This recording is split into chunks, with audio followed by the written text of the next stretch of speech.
Vologisi to the beaches of Maryland. We cover Liberia like nobody else does. This is Spoon 107.5 FM. Yes, sir. A special one from the CEOs. Band coming with the spoon. And your boy, Friday the Southern Band. Charges on the beat. To the spoon to get your information. To the spoon to be part of our discussion. Spoon television. Spoon radio station. Spoon gonna tell you what is happening in Liberia. Spoon gonna tell you what is happening in Monrovia. Spoon gonna tell you what is happening in Africa. Just to spoon you will know. If the children crying for starvation, just to spoon. You want to get a news update, my brother, to spoon. You want to know what is happening, Moravia, to spoon. Politicians want to make their decision, just to spoon. You want to know what's happening in the ministry, to spoon. To spoon. To spoon. You from Vonjema, Maryland, to spoon. To spoon. If you eat kepa, congratulate my brother, to spoon. You got a spoon TV, you got a spoon radio, to spoon. To spoon. You want to get a news update, to spoon. What? Yeah, Rastafari. Kilibamba.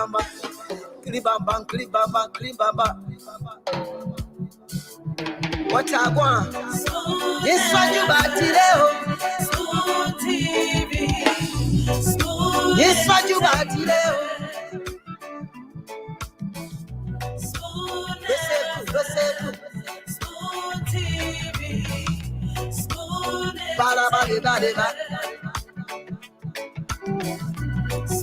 Skidibidi dabado. Spoon TV. Spoon entertainment.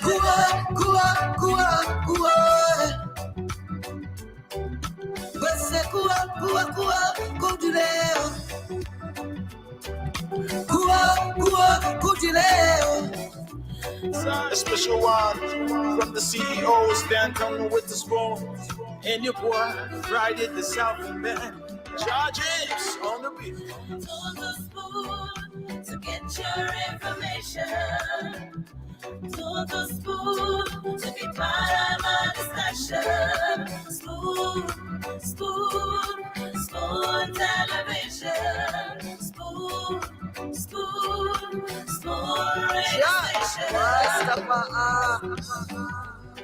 Spoon gonna tell you what is happening in Liberia. Spoon gonna tell you what is happening in Monrovia. Spoon gonna tell you what is happening in Africa. Just to spoon you will know. If the children crying for starvation, just to spoon. You want to get a news update, my brother, to spoon. You want to know what is happening, Moravia, to spoon. Politicians want to make their decision, just to spoon. You want to know what's happening in the ministry, to spoon. To spoon.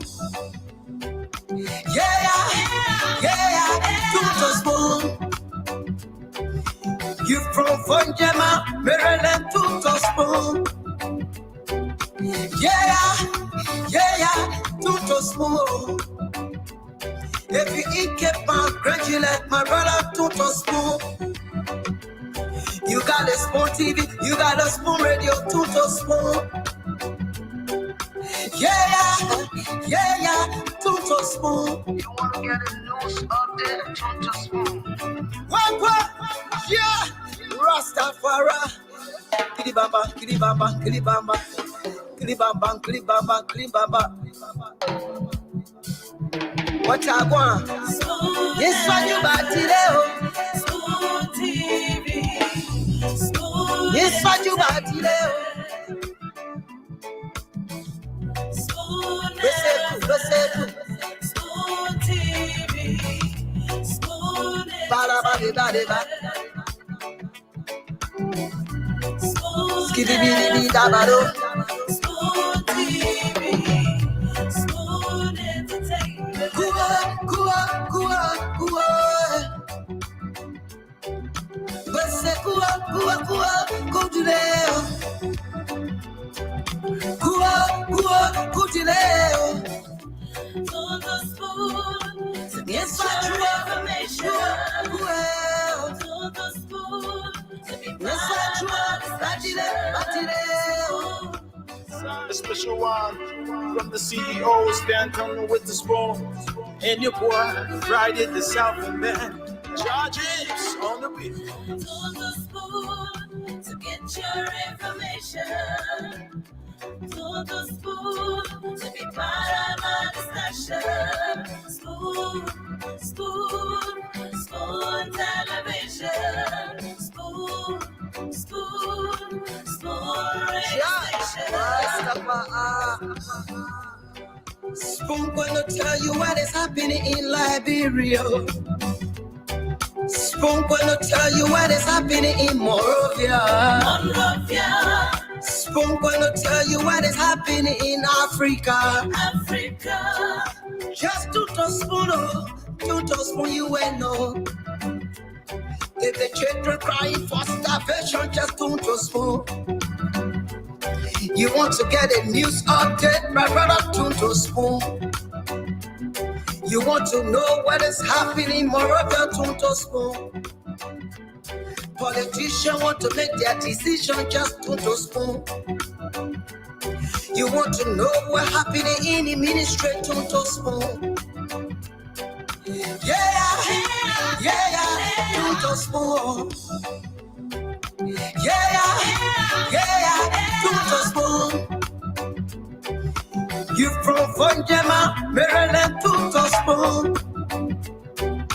Yeah, to spoon. If you eat keep on graduate, my brother, to spoon. You got a Spoon TV, you got a Spoon Radio, to spoon. Yeah, to spoon. You want to get a news update, to spoon. What? Yeah, Rastafari. Kilibamba.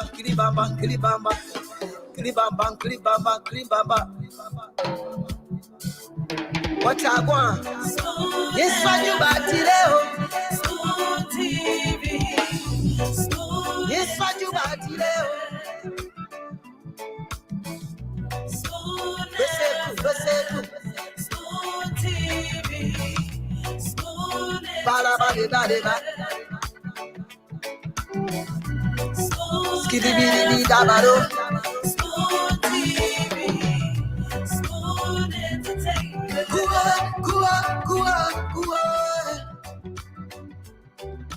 Bese kua, go to there. Kua, go to there. And it's been a very, very, very, very wet Monday here across the country. It's been raining cats and dogs most parts. And I'm telling you, visibility has been really, really poor, especially mid-afternoon, early evening hours here in Liberia. Really downpour. We're talking about heavy rain. Yeah, that's how heavy it is. And I'm sure some parts of the country it has subsided. I'm not outside to tell you whether or not here in the Congo Town belt the rain has subsided. For those of you out there, you can better inform my judgment because I'm in a room that has got no window whatsoever, and it's cozy as well. As you can see, I'm dressed for the weather. Someone jokingly said you look like a British school teacher or a British professional. whichever way, we have to be prepared for the weather. Fresh from Grand Bassa County, I should tell you, the man looking, fresh, like Bassa, la tomo, eh? Oh, the man, I'm already pumped, it's none other than the best friend of the NEC's chairperson, Nelson Colette, fresh from Grand. I mean, you just sit down and give me some updates from the retreat there in Grand Bassa about you. Yeah, and the Kisawa and that you brought me with all I want. Off air. But you're welcome to Liberia's #1 talk show. This is the Spoon Talk, just off the back of a very interesting edition of one-on-one with the CEO on yesterday. Comments in different directions whatsoever.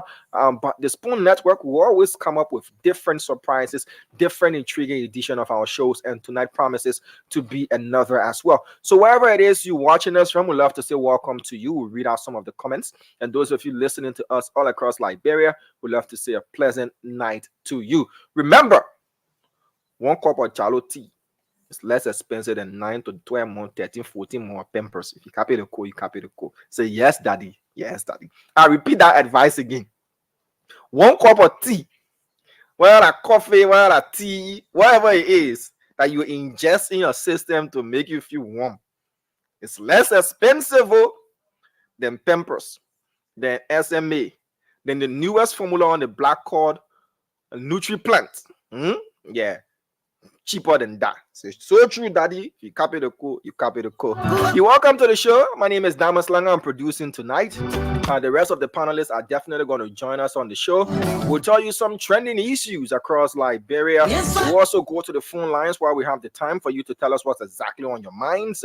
Last night, we had John S. Molu II, former Auditor General, Republic of Liberia, as our guest on one-on-one with the CEO. That was a very fiery edition of the show. A lot of things were said. A lot of newsworthy things were said. So before I start to greet you all, let me say a happy birthday to Kenneth Zuogbe, the darling son of our very own Yekizi Zuogbe, who's the lead host of the Spoon Morning Show. We'd love to say happy birthday to you, son. Enjoy your day, growing into a very, very strong and handsome young fella. We wish you all of the best as you celebrate your birthday today. The babies can bluff more than the pa. Let me put up a picture of Kenneth, yeah, bluffing. Yeah, so happy birthday to you, Kenneth. See the packet in the hand. Yeah, you can see you got a son that can bluff. I don't know about the daddy though, but happy birthday to you, and we wish you all of the best, Kenneth, and to all those of you celebrating your birthday today as well. Happy birthday.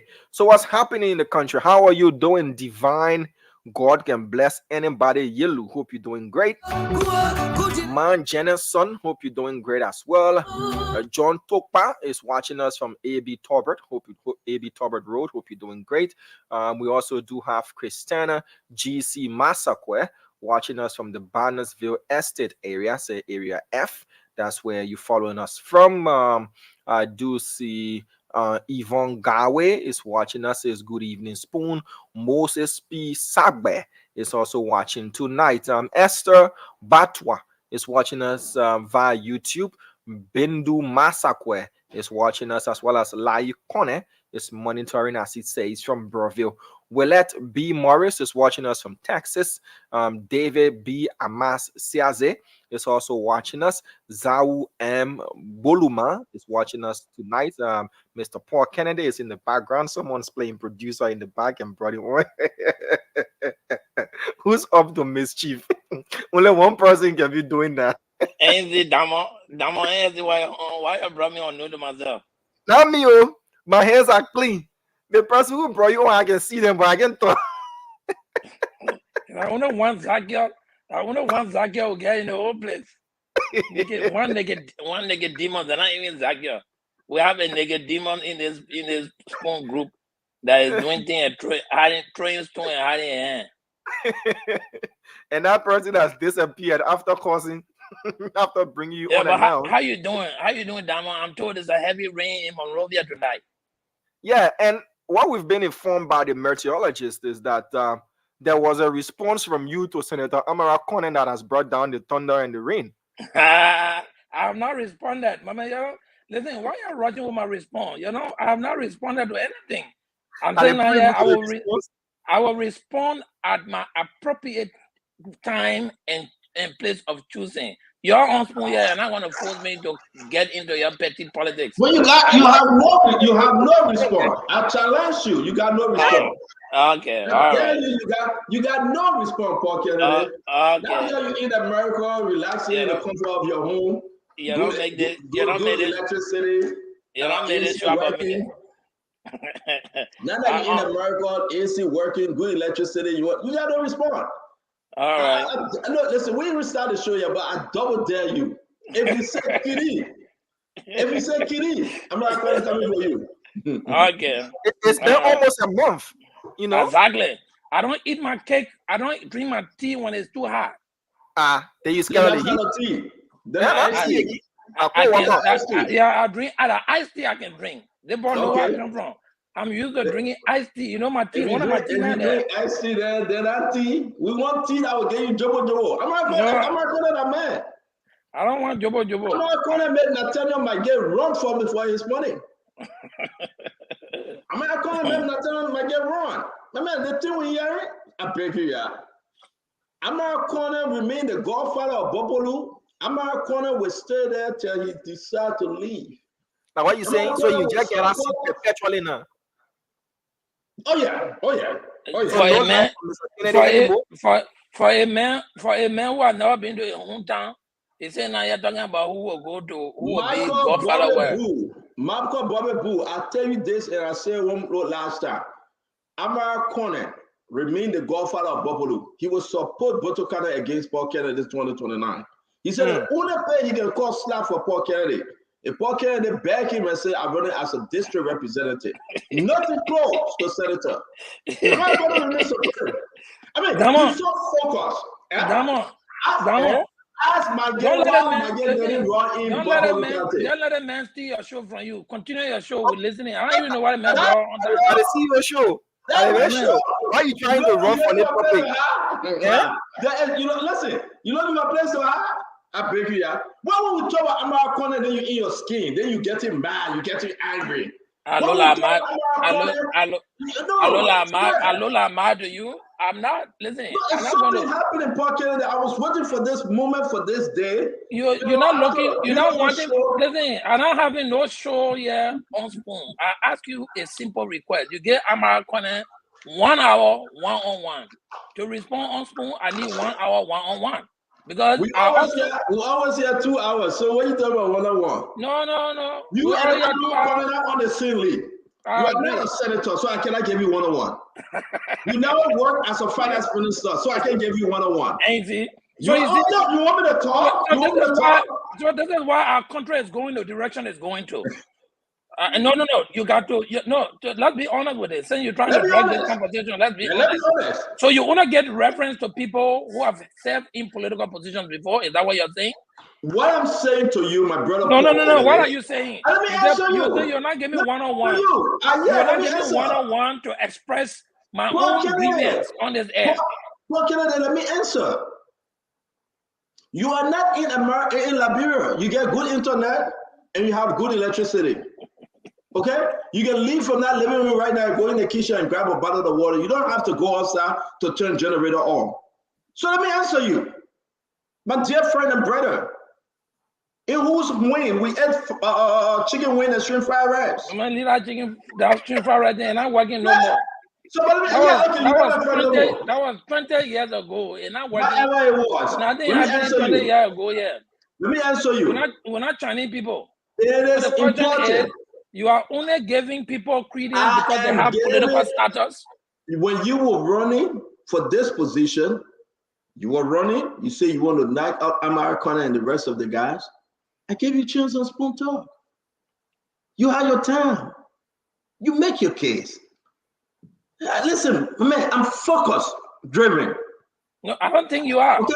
Because you asked. So listen. Right now, I will speak like Donald Trump. I hate to talk to loser.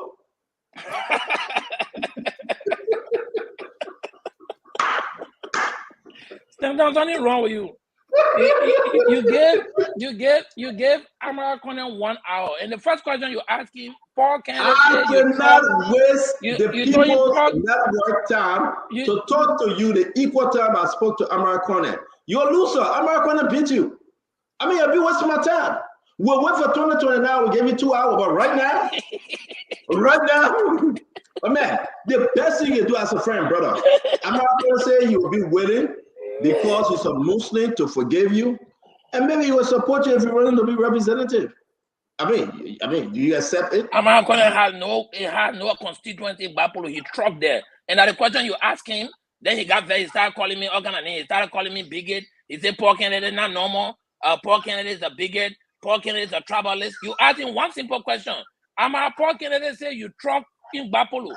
Then he left the question, even though he came back later on to say, oh, you know, the people in Westward that were decapitated in 1990, so they ran and came to Monrovia. When I came back, I wanted to run. Those are the people I brought back. Anybody stupid here? The people came from Westward in 1990. They're still sitting in Monrovia waiting whenever Amara Cornet to come run before they come back to Bapolo to vote. Don't bring that thing here. Amara Cornet he cannot decide when I run, what I run, and what I become in Bapolo because he has no constituent there. I already told you the other day. If you put Amara and I in Bapolo, election commission stop anybody from trucking. I will beat Amara in Bapolo soft. And it is not they're not big show I'm calling here. Did you say to the people that Amara Cornet is a Muslim, he's Madingo, you don't vote for him because he's Madingo?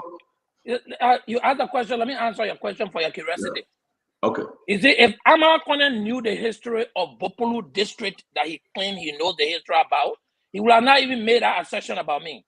Bopolu is owned by the people they call the Sayons, the Ducles, the Germanese who are the Camaras, and the other people who are the Sanons. My mother is a Sayon who is Madingo.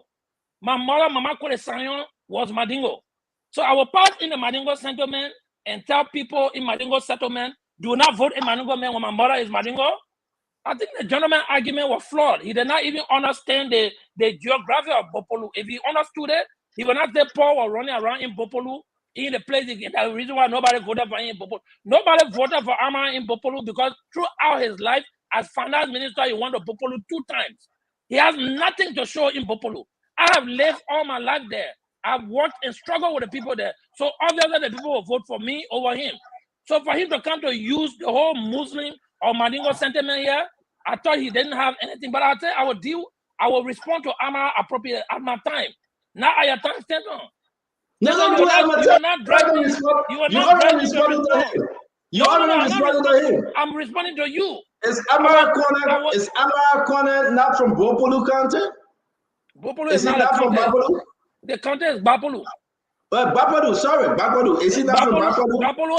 Bapolo has 3 electoral districts and 6 administrative districts. I happen to be from the administrative district. Not from Bapolo. I happen to be from the administrative district that hosts the capital city, which is Bopolu district. That district has 3 chiefdoms. It has Bonde Madingo. Is Amara Cornet not from Bapolo? It has Kongbea. Bonde Madingo is where I come from. The name Bonde Madingo means that the people who are there are merger of 2 groups. When Saoboto Kamara came to Bopolu, that used to be Lower Lofa in 1622. When Saoboto Kamara migrated there, Saoboto Kamara came with people who were praying for him. And but the people who are praying, for Saoboto Kamara, I'm trying to get the history. I don't want to know the history. I asked you a simple question. The issue here is that you just talking. Is Amara Cornet not from Bapolo County? Santon, you never did the whole African the history, like bro. Forget the history. No, I didn't. But is Amara Cornet not from Bapolo County? I don't know. Oh, you got a certain senator that you cannot confirm. I don't know. What are you from Bapolo County? The NS senator is geographically located in Liberia. The whole system in Liberia is flawed. Amara Cornet has $7 million. $7 million of farmland. He got a farm in Bapolo. $7 million. I mean, can you question it? He hired people. In fact, he made 2015 September when he took the money from the African Development Bank for the smallholder farmers to come and he sit down there and divide the money among themselves. Don't make me talk here. Before 2008, Amara Cornet was nothing. He came and live in Liberia and work there under the corrupt Ellen Johnson government, amass wealth, then he comes and use the wealth at the detriment of the people. Then he comes to say, now you're talking about it. Don't bring that here, man. You have found something else to say. I will respond to Amar Kone. The time I come here. When the appropriate time comes, I will respond. One by one to his assertions. Amar Kone, do you think the people of Babulu Kanto will vote for Amar Kone for president 2029? He'll be running for president. I don't control the people of Babulu. I don't control their mind. Amar Kone, because of Amar Kone, Natano Maggie heard that you was voting. Okay, Damo, let me bring you in, right? As a Liberian, anybody can choose to run for anything. Stand on, you want to be president of Liberia, go run. I can't control who votes for you, who doesn't. I wouldn't control who votes for anybody. I would say this, folks, ladies and gentlemen, we ain't even started the show yet. I put in Paul Kennedy in Zico. We ain't even started the show yet. Okay? I'll put a man 1+1 Zico. Let me say this to you. Let me say this. After eating Subway 6 foot long, let me say this.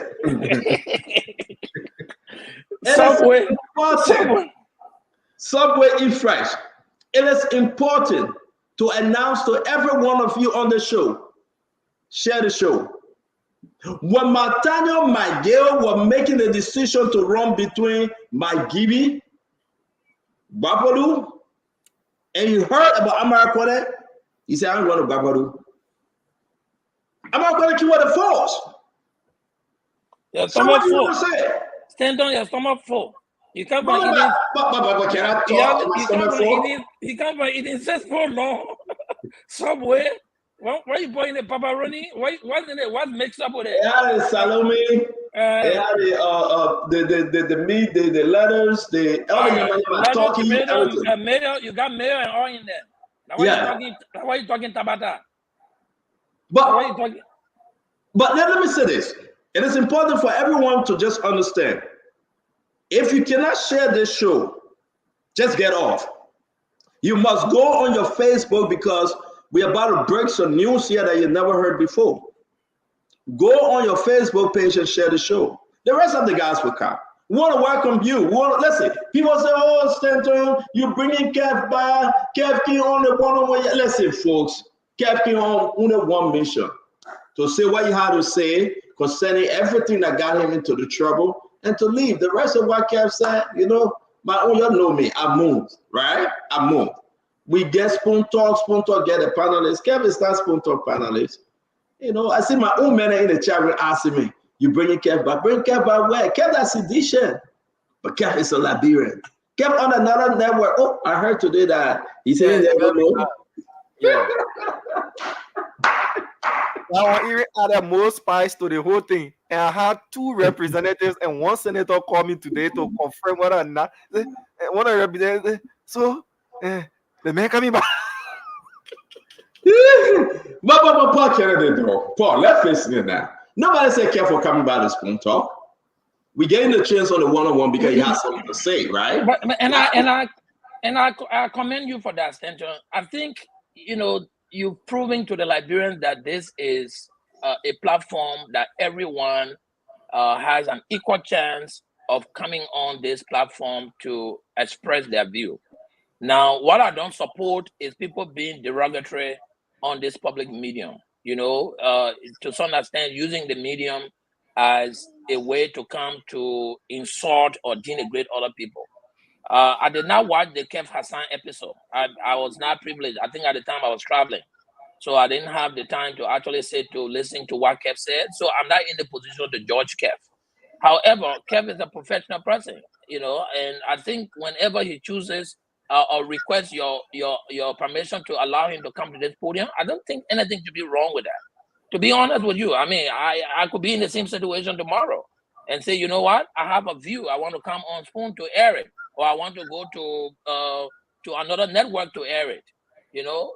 So I think I commend you for in the leadership for even giving Kev the opportunity to come on Spoon to say what he had to say. Now, what he says as an individual is his responsibility. It's up to him, and he should be held responsible for that. Yeah, actually, listen, Paul Kennedy, thank you. As you can see, I think Representative 40 Formula is coming in studio. Maybe they inform you. Okay, you are well aware. will be set up for him. But the direct question that many Liberians want to hear the answer from you, CEO, is Kev Hassan making a return to Spoon Talk? Is he rejoining the network as a panelist? That is the question I've had ringing in my ears today all day long, from calls to text, and I've said I cannot answer that question. You are in the best position to answer that question, sir. So, as a former CEO, let's get this thing straight. And thank you for bringing the people views. And Paul Kennedy, man, thank you for taking how you call him, our brother Eduardo place. I think the ring is stopping him from coming to the studio. So you came in early. It's a good thing. Let you drive us before the rest of the guys come. I on my vacation, my man. I get LEC. I get LEC and internet. LEC, I'm wrong. LEC will not go. Will not go. No, the LEC I can go. Why go? No, I think that I want us to do this before Glennie and Fatima and the rest of the guys join us, because they can talk plenty. They will take us off track. But let me say this to you.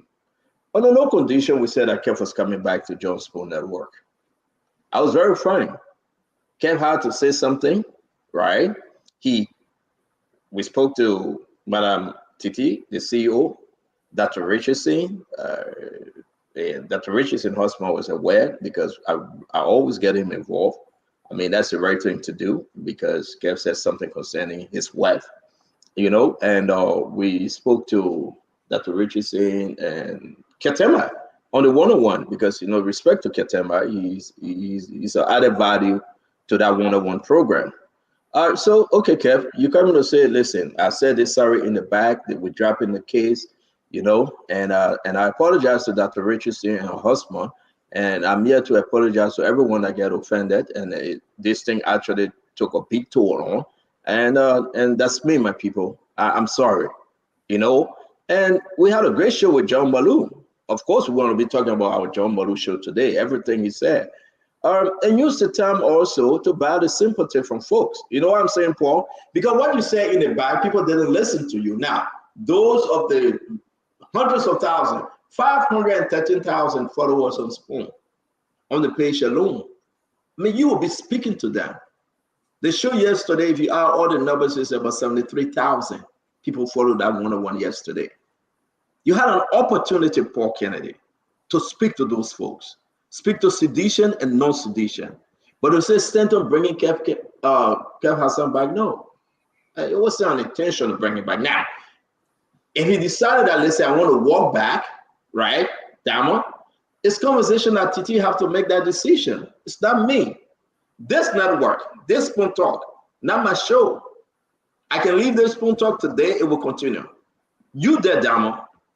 You have everybody in the chat room. Ava Toba, Dwalu, you have Fadika, you have Prince Maxwell, Mame, Paul Kennedy, you have all of our sisters. You got the El Remy Gray, you got Fatima, you got Glennie, you got Dr. Richardson, you got Angie Mama, Jackie added to the group. We are many. So with us stand on this will move on. But when people say, "Oh, see, you will bring," no, Kev came to address the issue. But the manner in which he addressed the issue, people took offense to that, right? Because he wasn't forthcoming.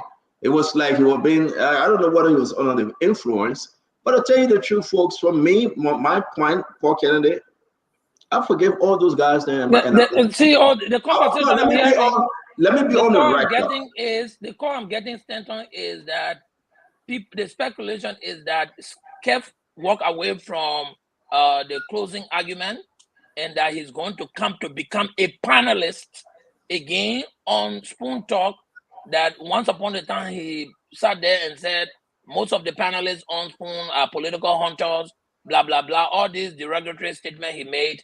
So what the folks are saying is that, listen, how can this guy come and use your network and make all these kinds of irresponsible statements about you, and goes away, start his own network?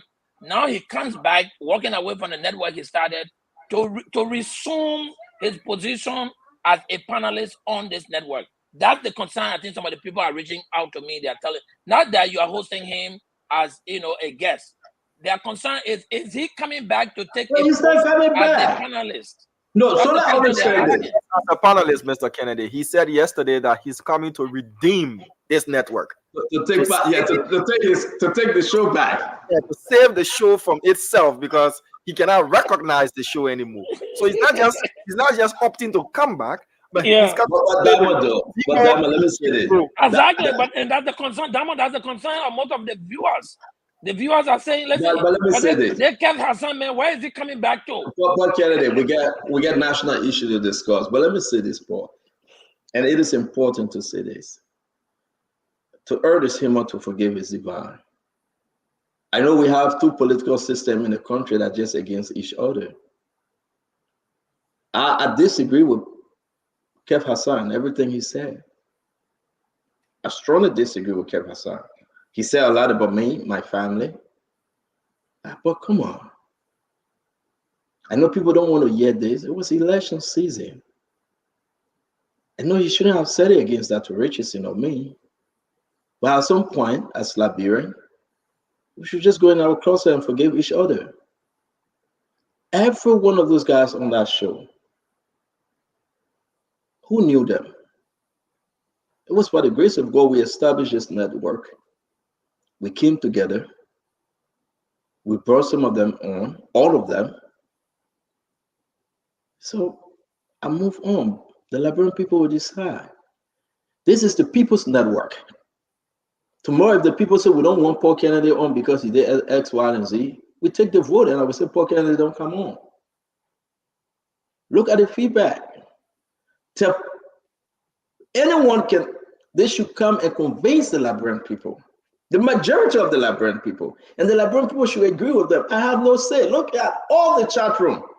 I don't know if you're in the other chat room from this morning. Yeah.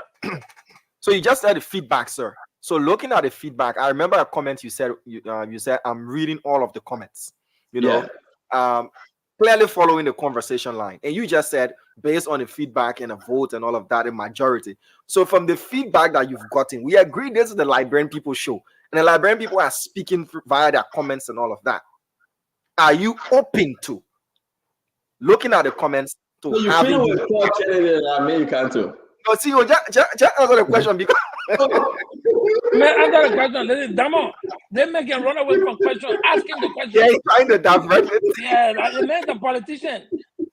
So, what's your question, Damo? What's your question? I'll repeat the question because I know you're trying. You know what? Let me say this, right? Let me answer you. I love all my friends. I love all my, those guys that were here first and they are not here. And I really do. I like Kev Hassan. I felt bad because of what he did and what he said concerning Dr. Richards here myself. But I really do. I like Kev Hassan. I like him because, I do believe that, he made a mistake. All right. But notwithstanding, I alone cannot say Kev Hassan come back today. If that's your question, and I hope I'm answering your question, I understand him. Can I say Kev Hassan come back today? It is not my decision. I do not have the final decision. I'm happy that Dr. Richardson and her husband decided to let go. I'm happy that Madam Titi, have agreed that Kev should come on and talk. But with a section of politics, man, I like Kev Hassan, and what he did was so bad. I hope he can look in himself and be sincere and apologize and work things up to come back on Spoon. But for now, it's not for me to say Kev come back. Kev is not coming back. I hope I answer your question with sincerity. Well, Damo, from the inference of the questions you gather from the book, from all of the chat room, is Kev saying he's coming back to claim the Spoon Network, to redeem Spoon Network? Is he coming back as a panelist, or is he claiming to come back to show us some weaknesses, some challenges? Because nobody can come on Spoon to show management, the lapses, to say, you see, management, you are doing well, but you can correct A, B, C, and D. The show will be better. I mean, I do that to Stanton all the time. I text him personally and tell him, man, we need to do this, we need to do this. Is that what Kev is coming to do? If the answer to that question is no, then you need to tell me, how is Kev saying he's coming back? I think it was just on the Vlad, we will call it, on the side talk. It's not serious. Listen, Paul Kennedy, let's welcome Ambula Mambe. I saw that Fadiga here. I cannot, me, Paul Kennedy, I cannot bring Kev back. It is not up to me. Okay. Do you want but to? You know, huh? Do you want to? Listen. Sincerely, I have been pushed, By by folks like Paul Kennedy, Glenn Jr.'s Uncle Sam, and the panelists and the Liberian people. Okay? Let me say this to you. Seriously, let me say this. What Kev did was totally wrong. But at what point we should forgive him and move on? Okay? What he did to Dr. Richardson was totally wrong. What he did to me, to this network, was totally wrong. But the Liberian people right now, they are not willing to bring Kev Hassan back. And we should respect their opinion. We should respect their decision. Once we can have them to have a change of mind, anybody can come, not only Kev. It can be anybody that want to come. People that insult me, been on this show before, it's politics. It's politics. But with Kev, it's a special thing because, and we're given the opportunity to poke in. We gave him the opportunity yesterday to come and say, listen, I apologize to Dr. Richardson, her husband in the back, to stand to my friend, my brother, to his family, and let's move on. We are Liberian. Let's talk politics. Again, I'm here to say openly, I apologize to Dr. Richardson and her family. What I did was so wrong, but I'm happy that she's taking this thing from the court and we're moving on. I think it was going to be so enough. But Diamond, to you, if you left with me, Stanton with this phone, all the guys saying I left, they won't come back, they should come back. But I cannot make that decision. I respect all the folks that are here on Spoon. You know what? You know what some of the guys went through? Not only Dr. Richardson. Let me frank. You know how many people will call Glennie and say, don't go on Spoon because of Stanton Riker? They will call Mame, they will call Alba, they will call Paul Kennedy. This is not my network. Every day, people saying, don't go on Spoon. Every day, they're beating on folks. But you know who keeping this network going? It's the Liberian people, home and abroad. It's the Liberian people. I cannot. The people say, don't do it, and I say, I will do it. Listen, you have to listen to the people. So everybody will have their story. But I always want to tell Liberian people, this is not a CDC network. This is not a Unity Party network. This is not an ANC network, a Liberty Party, or NPP. This is the Liberian network. And we should respect them. So I think I've been sincere to tell you, I hope he can do the right thing. I hope the Liberian people can see fit to forgive him and every one of them. And when necessary, you want to come back, it's up to the peoples, man. It's not up to me. It's not up to me. One last question to you. I see the Olympian mom is here. I do see the Papolu boy, Mame, for which we get incredible information that he's definitely going to be in the race 2029. Mame, right? Yeah, Mame will be running for a district in Bakolu. That's what we're hearing, but that's not the conversation. Glennie, why you laughing? I'm not picking that to be instigator. All of them have followed me. I swear. The college you open for them is working. Whatever college they're going to, they're learning. That's super. I'm trying to deal with. Good. What good I would deal with. Good working and hustling. But then what's the question? What's the question? I lost my question because the way Mommy look at me and smile. Because the way my man look at you, what are you talking about? I know that thing for you, Damo. Mommy, the beginning letting the thing out of the back. And Paul wondering if that the same dish that Amara saying you run in and play Mommy. Something wrong with y'all. Yeah, so let me say this, folks. We're going to start on a good note. Let's welcome everybody. We got a few more minutes. We'll start this thing in the next 5 minutes or so. I don't make a big busy a feel that they for. Oh, that they want to I mean, you're in the dark. What's going on with your life? You're not rich? Yeah. He's in New York. Oh. What? You can't see me? Now You in Let me the talk a little bit. corner in the airport? No, Pabe, open the window and face in the window, and the light from the window will bring you up better. The window. Okay. Probably will be better. while we wait for him, Adama, can you go on his page? He got this video, right? He was in New York last night and speaking some fake French. Can you please bring it up? Let me go there. Bring it up, Adama. Bring it up real quick. Go on his page. I won't let bring the yet, but folks, I hope we rest with the Kev Hassan issue. Again, I just begging everybody. I cannot make that decision. It's not for me to make. But Stanton, I mean, the reaction from the people, for me, is that a Richardson issue and the accusation against other people is a genuine issue that they're holding. But one other important factor is, from what I saw all on social media, is not just about the insult, but I mean the output, the content of what he says and he contributes to the show is another concern that people having. What is he saying? Where is he talking? That's another concern that another group of people have. But like you said, even me, I wouldn't stop anybody from coming on a show. To be honest, I wouldn't do that.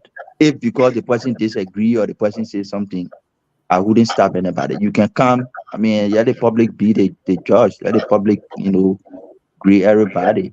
The only thing is, if a show gets to a certain standard, and maybe you're not fit in that standard, then maybe there's no need to be there because it's be embarrassing. You say Kevin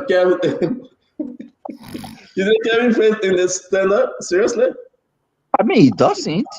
As per my measurement, I mean, Kev sits here, he doesn't say anything. He struggles to form his thoughts.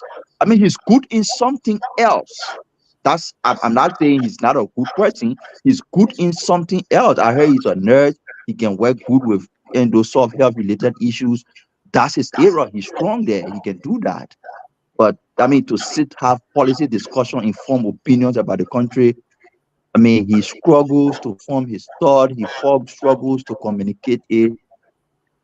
He could be good in something different. That's how I see it. Not degrading him, but I'm just saying he's good in something. Like if you take me now and get me in the health sector, you put me there. I mean, 2-3 days they will put me outside or take me to jail. Because I will not do anything. I might probably give somebody injection the wrong way because that's not my area. That's what I'm saying. But it doesn't mean I'm not a good person. If you take me as a culture, you take me in policy, I will perform. It is good that you brought that out. June is Men's Health Month. I'm asking all of us panelists as men to go and do our various screening. I will put in the chat room all the screening we're supposed to do from the age of 40, I'll bring it down to 35 years old. From 35 years old all the way to 70-year-old man. All the screening we're supposed to do as men. This is Men's Health Month. I am begging all of us to pay attention. You give that announcement. No, but let the men talk about you want to put it in the chat room, left flag it, let upload it, and you can speak on it. Yeah, so Stanton, let me make my comment on Kev, okay? Look, I expected Kev to come and make an apology to a decent woman, a family woman and a husband, but he was like fumbling. And this is, I called him, me, and I'm afraid of nobody. My head can't fit nobody muff. So, so one thing about me is like, if I feel strongly about something, I come out and I don't care about the consequences, okay? Kev, I like him. He did well for the CDC. He's a very good friend of Mr. President Weah. But if he decided to come and make an apology, it should have been an apology steeped in humility and with no misunderstanding. But he was waffling back and forth. That to me, that was not an apology. If Kev makes an apology, a real apology to Dr. Richardson, clears it out, I got no problem. But he needs to make a real apology, and he needs to demonstrate to the public that Mrs. Richardson is not what he portrayed her to be. Dr. Richardson is not, and then we move on. Until he does that, I will continue to have issues with him, even though he's a personal friend of mine. He's a political ally. I love the heck out of him. But when it comes to Dr. Richardson, my queen, my VAR queen, all bets are off. He has to make a real apology to Dr. Richardson and to Stanton and to Stanton's family. And Stanton held him as a friend. when everybody was telling Stanton to get rid of him, I mean, in the beginning, because he was very, I mean, sometimes irascible and all that have you, Stanton stuck with him, called him every day, and their family were friends. To do that, to me, that's just below the belt, way below the belt, So he needs to come up with a real apology. That's what I told him, and I'm going to say that publicly. Thank you, Uncle Sam. Glendy? What am I supposed to say about Kev and who Kev is? No, not about Kev. The rumors that Kev coming back. That.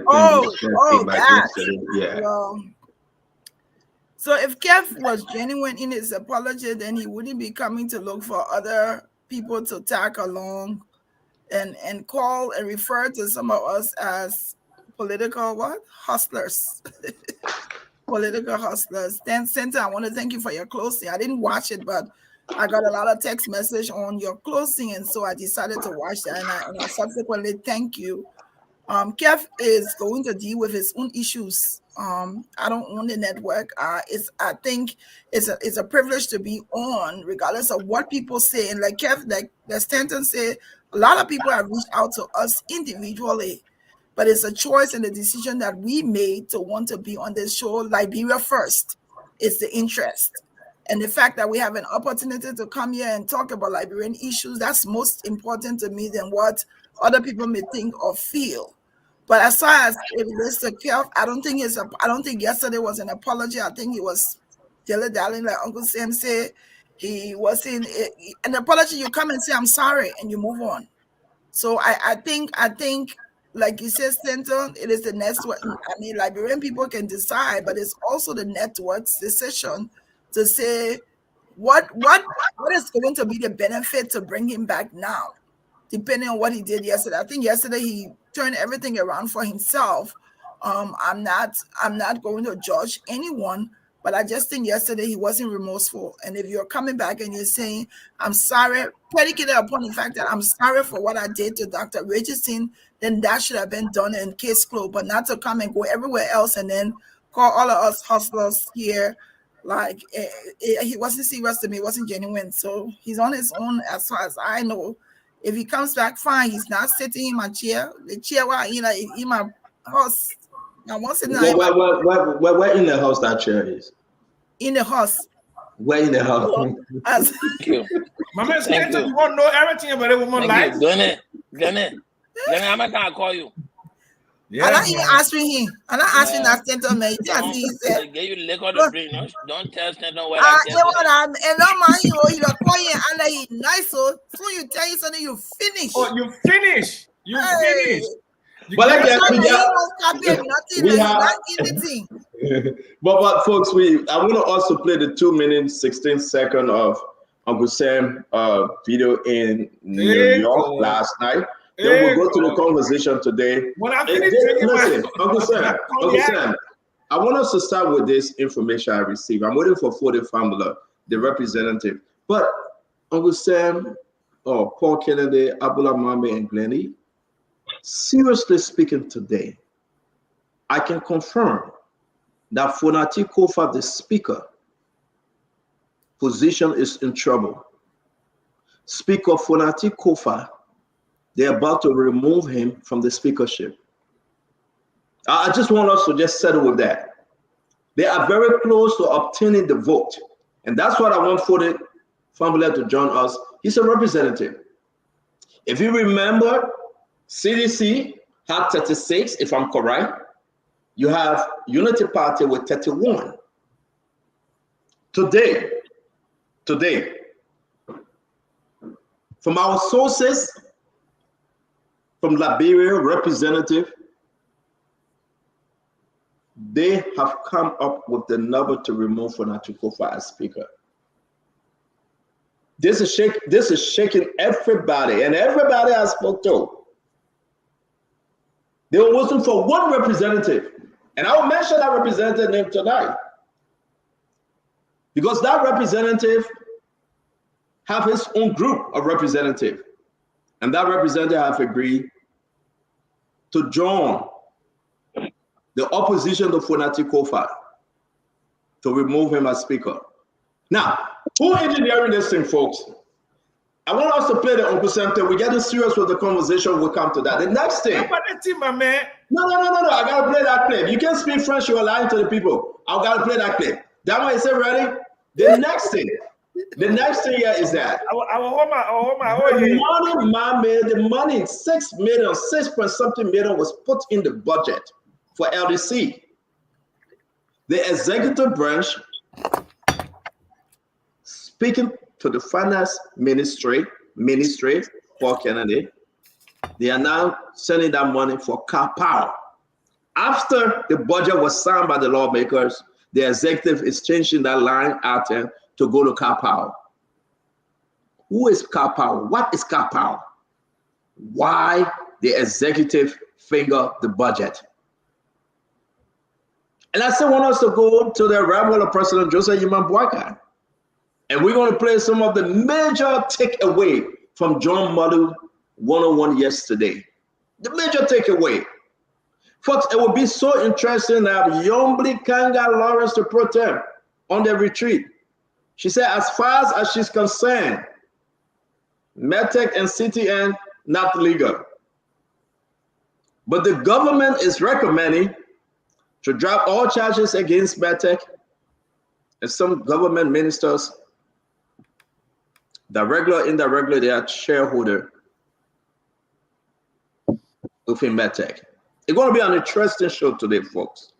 We ask you to share this program, invite your friends, bring in people. Let's have this conversation. Why they want to remove Fonati Kofa? Who will benefit if Fonati Kofa is out of there? Who actually going to? Fonati Kofa is now standing as a stumbling block to somebody so important. The only way that individual thing or that individual thing he or she can succeed, Paul Kennedy, is to remove Fonati Kofa today from being speaker. Dama, is our video ready? It shouldn't be hard, Dama. Is it ready?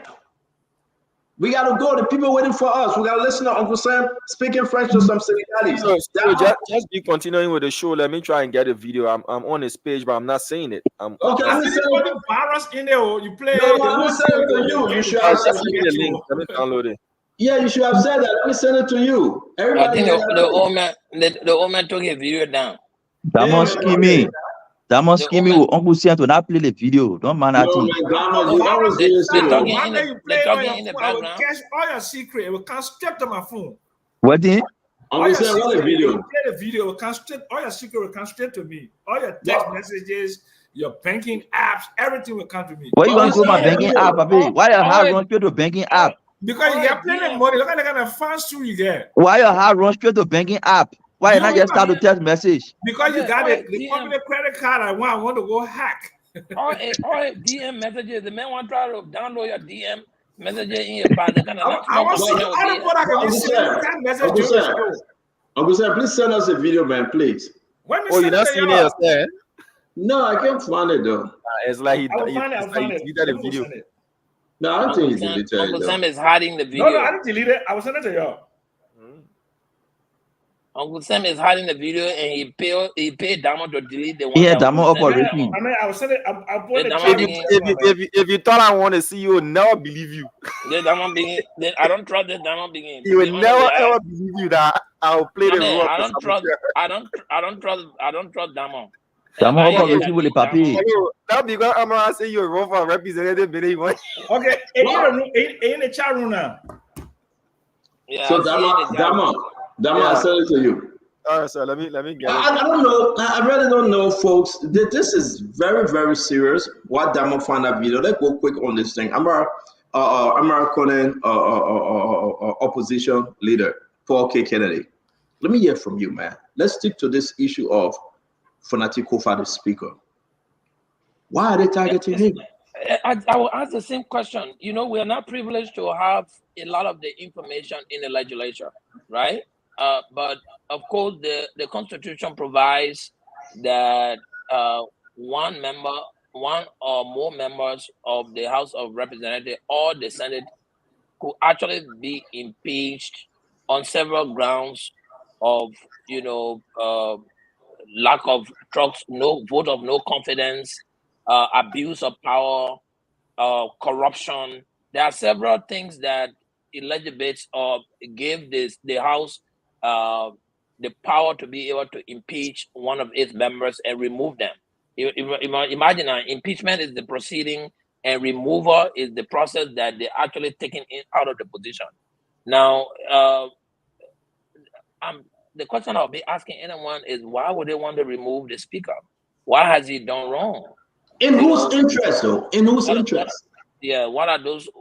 Who's trying to move him or remove him? And if it is something that is from the opposition party, I mean, from the ruling party, because Fonati is an opposition, of course, that is something understandable. But then the question is, what has it done against the ethics of the House or against some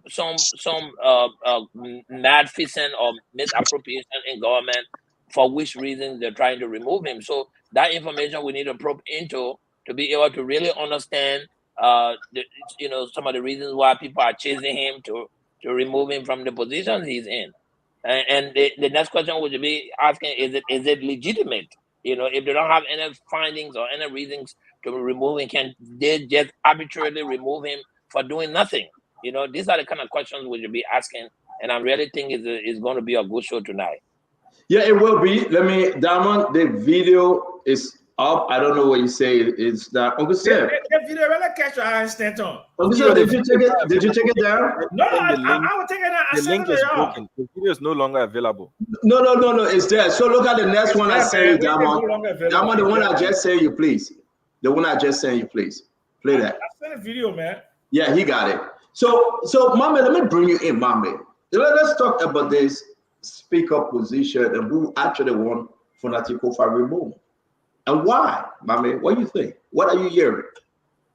I mean, I got a speculation. I got a opinion on it, but let me just socialize the speculation we're getting, right? So the theory is there is a marriage of convenience between folks from the Unity Party and folks from the pro-WIA agenda. Not necessarily CDC as a political party, but George Weah once upon a time he said, "I don't want to be president that people bring me into the team because they wanted something." Those same people that brought him in 2017 because they wanted something, after he declared that he will retire, they gone back to him to bring him again because they want something again. So they want to bring him back because they want something again. Not because he want to be president to lead, but because they want something, so they want to bring him back. So that group feel that Fonati is gaining steam, Fonati is gaining momentum, Fonati is from the Southeast, he pulls international support, he's getting popular because of the type of decisions he made, he's getting popular because he come across more as a leader than as a playboy. So the sentiment is he could be a spoiler if care is not taken now, and he gets to the point where 2029 presidential or vice presidential candidacy jump in his head, he could be a spoiler in the Southeast, and that place is George Weah, one of his strongholds. So the fear is, let's get him out soon. That is the motive for the pro-Weah group who want something, and they can usually use Weah to get something. So that is their fear. The United Party people on the other side say, "Oh, but there is a good opportunity for us. If you want to remove your speaker, we can join you and remove him." And now they are playing, the theory is they are playing into that whole drama of how can we put together a consolidated block to remove Fonati. But if you remove Fonati, who benefits? That's the question. Who benefits by removing Fonati? If you attempt to remove Fonati and you don't succeed, who lose? I would tell the Unity Party people, like I said to them during the time of the speakership election, don't fight Fonati. Go hustle and get a deputy speaker position. They didn't listen. They went to fight, they lost both seats. I will tell them again this time, if everything we hear in the grapevine tend to be true, don't fight Fonati. Fonati is not your problem.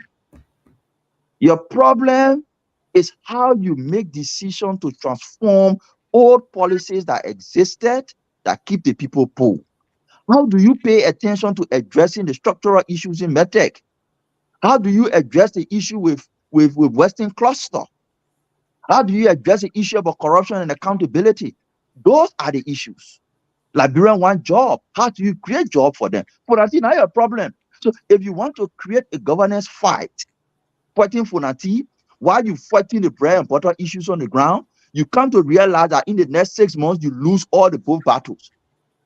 So leave Funati, pay attention on creating the atmosphere of change that the people elected you for. Those bold, strong decisions on the fight against corruption, those bold decisions on medtech, CTN, those bold decisions on Western cluster, those bold decisions on mining and concessions. Make those decisions. Let the people begin to see the wind of change and increase their hope of a better day and forget Bafunati. Okay, let me bring in Uncle Sam. Thank you very much, my mate. But the main question that I think maybe you and Paul will come to it later. Something is missing. You try to lay this thing and say, well, it's a matter of convenience. Uncle Sam, is it? Why are they after Funati? So let me tell you, Funati is one of the most popular politicians in the country. Well liked. He crossed across all political divisions. He's a strong candidate. I don't think they have the numbers to move him. I really don't think so. Okay. And if they try it, they will look ugly because you can't just move a speaker. You have to have a reason for moving a speaker. And Funati has brought the House into harmony. He supported President Burka's agenda. He was the main architect that pushed the war crime, World Economic Crimes Court, and he's supporting the U.S. position on many issues. He's a friend of the United States. So, okay, I don't know if they go after him, it will backfire because there will be, I can tell you, a serious boomerang from the public. There'll be a firestorm of protest from the public going after him. What crime did he commit? What crime has Funati Kofa committed? What transgression has he committed for them to pursue him? The Liberian public will protest against that, and they will show that the House has nothing credible to do but to move an effective leader because of a political agenda which is 5 years away, and it would seem too petty, Stanton. It would seem too petty. But I can tell you, I can assure you that Funati Kofa has the numerical strength, he has the integrity, he has the support of his colleagues, and he will remain speaker. All right, thank you. Let me bring in Glennie, but I think I will push you a little bit after Glennie speak. You said the Liberian people will rise up. I said they will protest. They will protest. Well, because if they see that the speaker is being unfairly targeted, I mean, they will do peaceful protest, and I'll be one of those people leading that peaceful protest. Okay, let me bring in Glennie. Glennie, I mean, this Funati thing is getting into a boarding stage, man. So it's kind of, I mean, I hear what Mommy and Uncle Sam said. Somewhat, I agree, but the thing is, who wants him out? I mean, I don't see. And that's the question the guy said we should answer, but we'll answer it. So yeah, go ahead. For me, I don't think it's Unity Party because I don't think what my Funati Kofa has disagree with them on anything that we know. For what we know that they're working together. So the only other thing you can relate it to, unless CDC with the George Weah factor that Mame alluded to. But I want to agree with Uncle Sam. Suffice it to say, the Liberian people right now, I don't think they're opposed to Funati Kofa. I think they like Funati Kofa. I think he also gets some degree of sympathy for what he's gone through with his home and all of that, and the fact that he's been able to be somebody on top of all of the difficulties he's had. I think Liberians are sympathetic towards him, that if anyone goes right now to remove him, whether they do it legally or illegally, I think the Liberian people will definitely revolt against it. And I think Funati Kofa needs to be left alone. I think he's doing a good job. I think there's more that he can do I would hope that it is not Unity Party that's trying to focus on something that's really not bothering them right now. So I would hope that's not them. If it's CDC, that's left with they and the populace of Liberia. But I think the Liberian people will not like that. Because So we don't get- forget about Justice Janet. That story still hangs there. So you also and the house is known for doing those scrupulous acts. So that's something that's also going to be hanging upon it, that the Liberian community or the Liberian populace will not want this to happen the second time. So they need to be extremely careful with that. Contrary to my view. Talk to me, Paul. Contrary to my view, I am still trying to find out, just like Lenny asked, why are they trying to remove him? But if this government wants to remove Fonati, all they need to do is do what they always do: put some dirt on him. 5 or 6 of his friends come in the legislature and say, this is what Fonati has done. He was audited and he has these corruption charges, and they will remove him just like they remove Cabinet Janet, and the Liberian people will not protest. And I've lived too long in Liberia to understand what moves the Liberian people. And sometimes the issues you think gonna move everybody, they say, but for not that eating money, what we gotta do it? We got nothing to do it. One more, let them win. Our system of government has reached to an extent that we need to pay keen attention to it, or else our country will go down the drain. People are lying on each other, all because of political powers. People use they use the voters. They say, you know what? I just pass around and divide small rights to them and give them money and get popular and pick a fight against one of the persons. Even if I do not have any kind of legitimate reasons. How many persons come from Gongolala or somewhere where in the Baza forest will live from there to come protest? There are very few people you will find. Just most of the people in Monterrey, Mount Gibby, and other places where they have access to good internet and radio to even know what's going on. Most of the people in the country right now don't even know they are after Fonati. And by the time they get to know that they are after Fonati to get him, it's probably too late. The legislature has kicked him out, and he's going to be floating around just like another representative, and nothing else is going to be doing. Cabinet Jana is a clear example. They removed him for nothing, and nobody did anything about it. Let me say that, Mami, I want to ask you, saying we stop at your gate, okay? Mami, do you think CDC want to remove Fonati Kofa? Oh, If you say definitely. yes, why are you saying yes? Why CDC? What benefit it is to CDC to remove one of their own?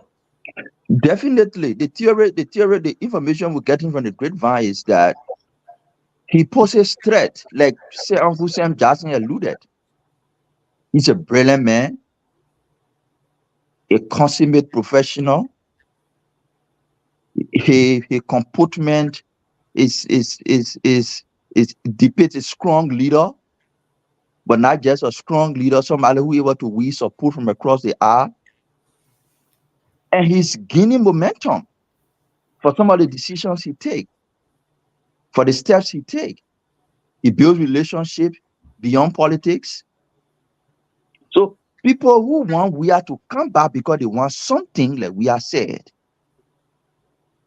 are afraid that this guy could be a spoiler. With the momentum that is building around him, he could be a spoiler. So they want him out. Those folks who want to get something and hoping they can use we have to get something, want to get Fonati up. They are in the CDC. They are also have the CDC. They are allies to we are. They want Fonati out. To the United Party people will say, let it be family fight. Don't get involved. Stay off. Pay attention on your agenda. Do not get involved, because eventually you will lose. And when you lose, you'll be on your back foot, and the pressure from the public coming to you will alter Joseph Boakai's legacy. So pay attention to governance and forget about Fonati. He's not your problem. But Senator, let me ask Mommy one question. Mommy, let me ask you a question. To CDC and those people who want something and want to bring we out so they can get something, what I can say to you is Fonati could even be the best option to provide leadership for the CDC. Mama, let me stop you there. I beg you, let me stop you there. And Paul Kennedy, you ask your question. This is very interesting, folks. Let welcome every one of you again. Please, again, we need your comment on this. We'll open the full line and hear from you. Paul Kennedy. Mama, let me ask you. I like the premise. I want to ask you, then when you answer, you can go to Mommy, please. I beg you, let me ask you. You have some affiliation with CDC. Some way, somehow. You're affiliated with them. You know the guys in CDC. You started this thing from Maryland. Do you think it's in the best interest while we are hearing that George Manuel we have one Fonati out? Because as long as Fonati remain in this business as speaker, he built an empire. That George Manuel at some point will have to succumb to Fonati to give him the leadership position within the CDC. You think he's a threat to former President George Manuel if 2029 comes? Well, stand up. So first of all, let me correct this thing. The last time I had any business to do with CDC was 2017. I am a member of LANU, a registered member. I ran 2 times on LANU. No, maybe you didn't get me yet. Maybe because of your friendship with some people within CDC. No, but I agree with you. I'm an organizing member from the U.S. perspective of what collaboratively became CDC. But I walk away from CDC because of the same issues. People don't listen. People are afraid of, competition. There are too many reasons that could be wrong, and there could be the same reason why they are trying to change Fonati if the information Mame is giving is correct. People hate competition. If people feel that Fonati is a spoiler, they say, you know what, let's kill him before he grows, or let's quench his wing before he flies out. So normally people could be doing all kinds of subversive activities to ensure or to weaken Fonati before the popularity is coming out. Remember now, he's the Speaker of the House of Representatives. He's the leader of the joint house when there's a chamber, when there's a joint house. He's the third person in government as far as our constitution is concerned with power. So if he really knows how to use this power, he can certainly be a threat not only to George Weah, to anyone who's running for presidency in 2029. Because remember, he also sits and has resources. He's going to use the resources he has. He's very popular in the Southeast, as we have all seen it. In fact, in 2020, 2022, he was one of those people who were leading the campaign for the senatorial by-election in the Southeast with George Weah. They were foot to foot walking around in towns. So he has the callings of the people. The people see him as an alternative to George Weah. So nobody can take him, for granted. I think he's somebody they're paying attention to. But my question to Mohammed was, how does it benefit Unity Party if they sit down and allow Fonati, who has been agreeing with most of what they are doing, to get kicked out? If they sit down and allow Fonati, who have been putting most of their agenda on the floor for discussion, get kicked out, how does this benefit Unity Party political structure? Political agenda. The way it could, which I wouldn't encourage them to do, the way it could is they could get a speakership. If Fonati is not speaker and they go to an election, the incumbent, they have the resources, they have more bargaining power compared to when they were just coming in. Now they preside over everything. They can bargain with as many representatives as possible to get a speakership. That would be the advantage, but it's a very hard race. And 1 30-second thing I want to say. You see how Buffer Chimba performed as speaker? That is the modus operandi. He was acting on the instruction. We will make you speaker, bow down, be quiet, don't say anything, don't be active, be a mumu speaker. So with all the with all the exuberance, Buffer Chimba to have, when he became speaker, everything died because that was the instruction. Fonati was giving similar instruction, but after he became speaker, he started moving because he's not a person you can control, you can team. So he started moving around, building alliances, showing up. That is the fear, and that is the reason why there's a potential threat to bring him down. But Buffer Chimba lived by the rule. Buffer Chimba stuck by the rule. He remained quiet. He didn't say anything. He remained soft. Fonati is not like that. So that's why the fear is being developed, that this guy is growing as opposed to the way we expected him to be a quiet speaker in the buffer chamber. He's growing. And if we don't bring him down quick, it will be a danger for us. And the politics is powerful, to be frank. Not because we say, yeah, indeed, he's the third person in line, but he is powerful. He has the connection, especially here in the United States, for that he can wheel and deal here in the United States easily. Uncle Sam, you know that. He's speaking to folks, and he's been speaking to folks. You think is that the chicken is coming home to roast? Uncle Sam, for CDC? So let me tell you, okay?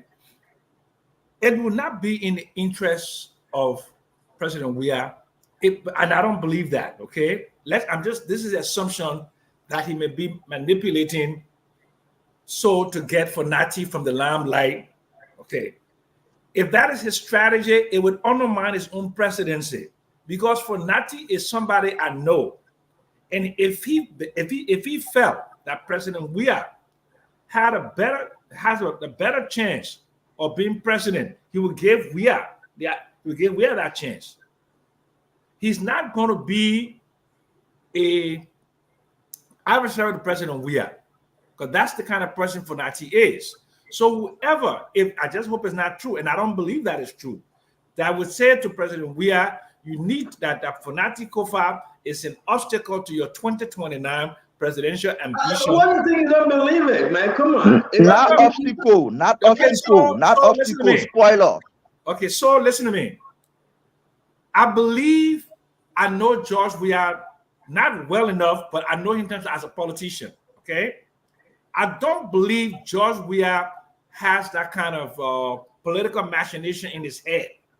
So if that political machination in his head, it must be coming from people within that concentrated small circle in the middle. Okay, and those people in that small circle in the middle are the same people who made him to lose the election, because they did not listen to the cries of the people to do some of those things there. So it would let me ask you a question. Why do you think Buffer Chimba, that you know, was speaker for 6 years and was dumb? Why do you think so?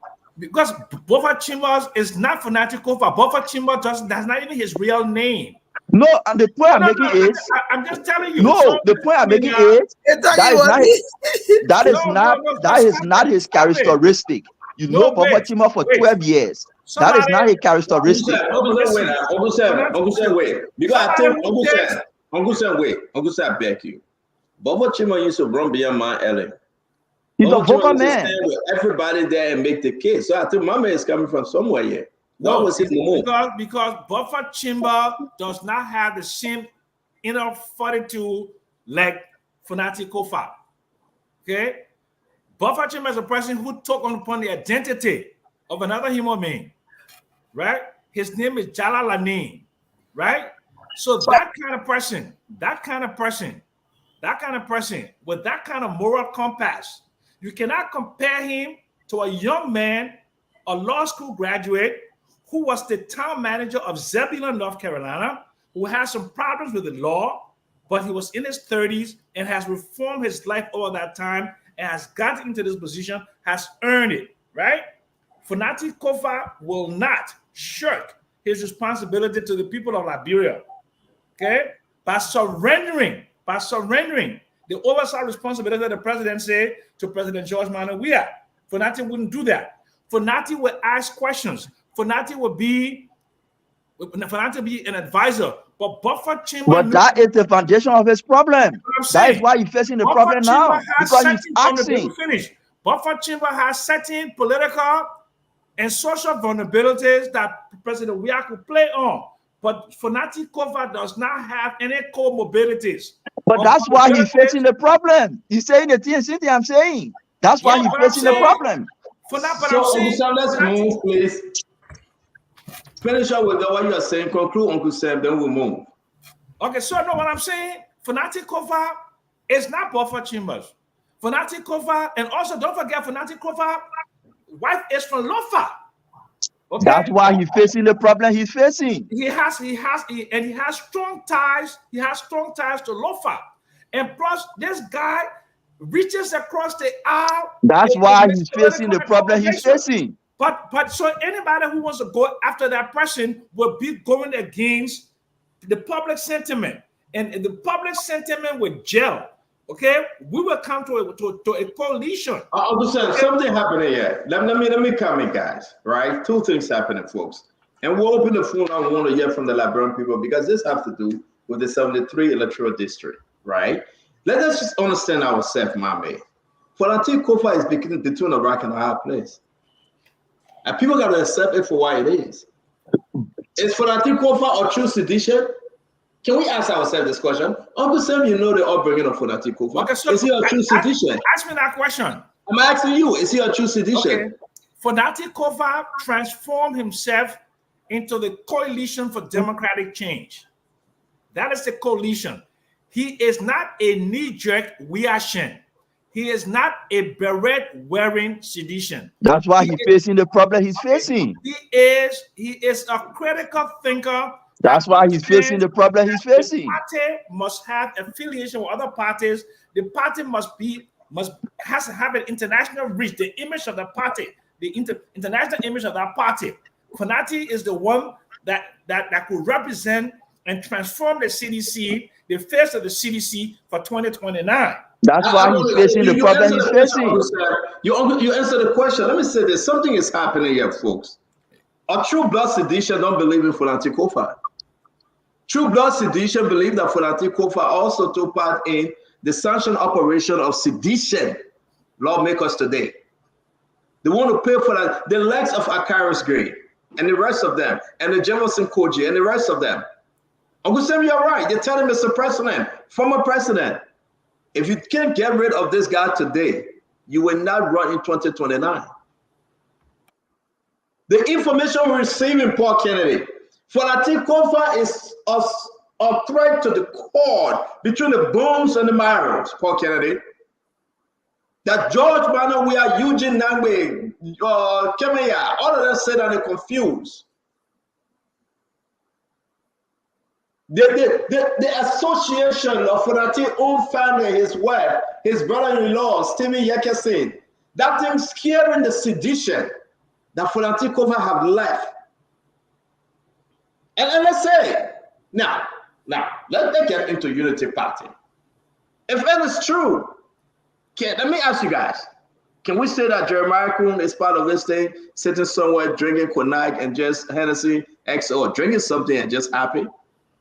Knowing that if it is true that CDC will get rid of Fonati Kofa, it's almost an easy wire for Fonati. It's a big benefit to Jeremiah Kuhn. Do you think so, Paul Kennedy? Do you think so that Jeremiah Kuhn benefit also? Well, Jeremiah Kuhn is the vice president of the country. Like Mohammed said, what sells him, or even if President Bouaga wants to run in the second term, what will sell them will be what they are going to do in these 6 years. So, I'm not sitting here thinking, well, because he's the vice president, so he's sitting down drinking XO cognac somewhere if they remove, Fonati. Well, I agree that Fonati participation in the process could be hindrance to him. The election or re-election of the vice president solely depends on the agenda they lead today and how it improves the lives of the Liberian people. Nobody's going to elect somebody only because you got a name. Oh yeah, you're this person. No, Liberian people will come back to the ballot in 2029 looking at the performance of people who were in position before. There's a high turnover rate in elected officials in Liberia. I mean, Stephen, you have not noticed that. But there's a very high turnover, very small amount of the people get re-elected. And the people look at what you've done, your performance in government, how it benefited them as a people. But who benefit more and who benefit more and who this going to hurt more removing Fonati Kofa? CDC or Unity Party? Well, I think it's going to help both ways. Well, CDC needs to have the foresight to understand, listen, as much as Fonati Kofa is not a crab sedition who moves anytime they say move, he's a free thinker, he's an independent mind, but he also understands that he's trying to build a party. Just in case President Weah decides, you know what, I am not going to run again in 2029, and I'm saying just in case. The party could be looking at Fonati based on Fonati's own relationship with those people in the hierarchy of the party and how he has supported the base of the party. So CDC has a chance with Fonati Kofa on the top of the ticket. So I Do don't you think think, do you I think think moving him is real not quick, a we good gotta thing. go. Real quick, we gotta go. Do you think Fonati is an obstacle to come back of George Manawea? No, everybody is an obstacle to the George Weah himself is an obstacle to his comeback. So it's not just Fonati. If George Weah Within does the not, party, within the if party.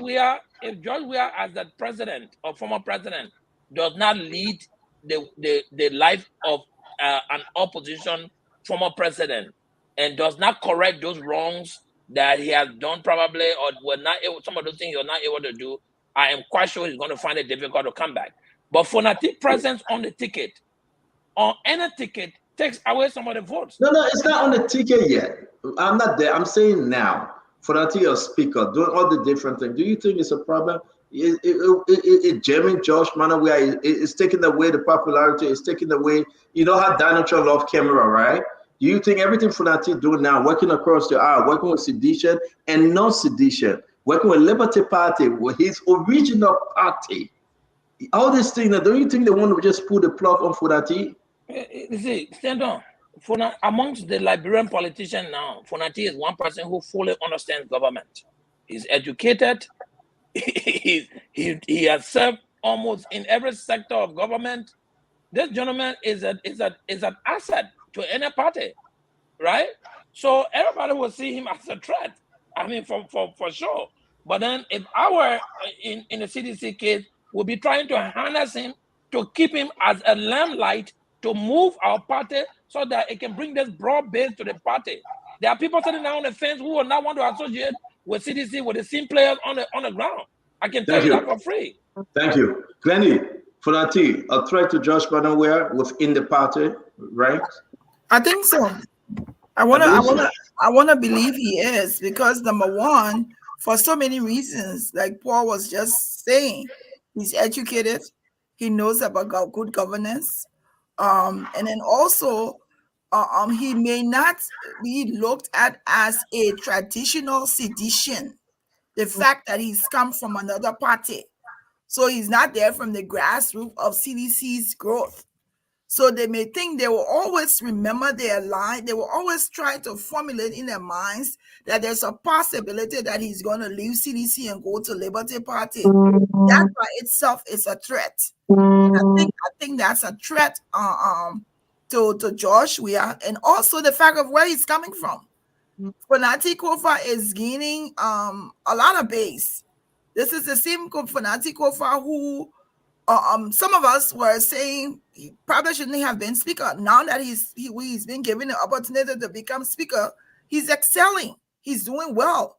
So people are watching him. It's like the new kid on the block that everyone's watching his next move and seeing how he's being able to survive. So I think he is definitely a threat. They're also looking at the fact that he and Yombli Kanga works together very well.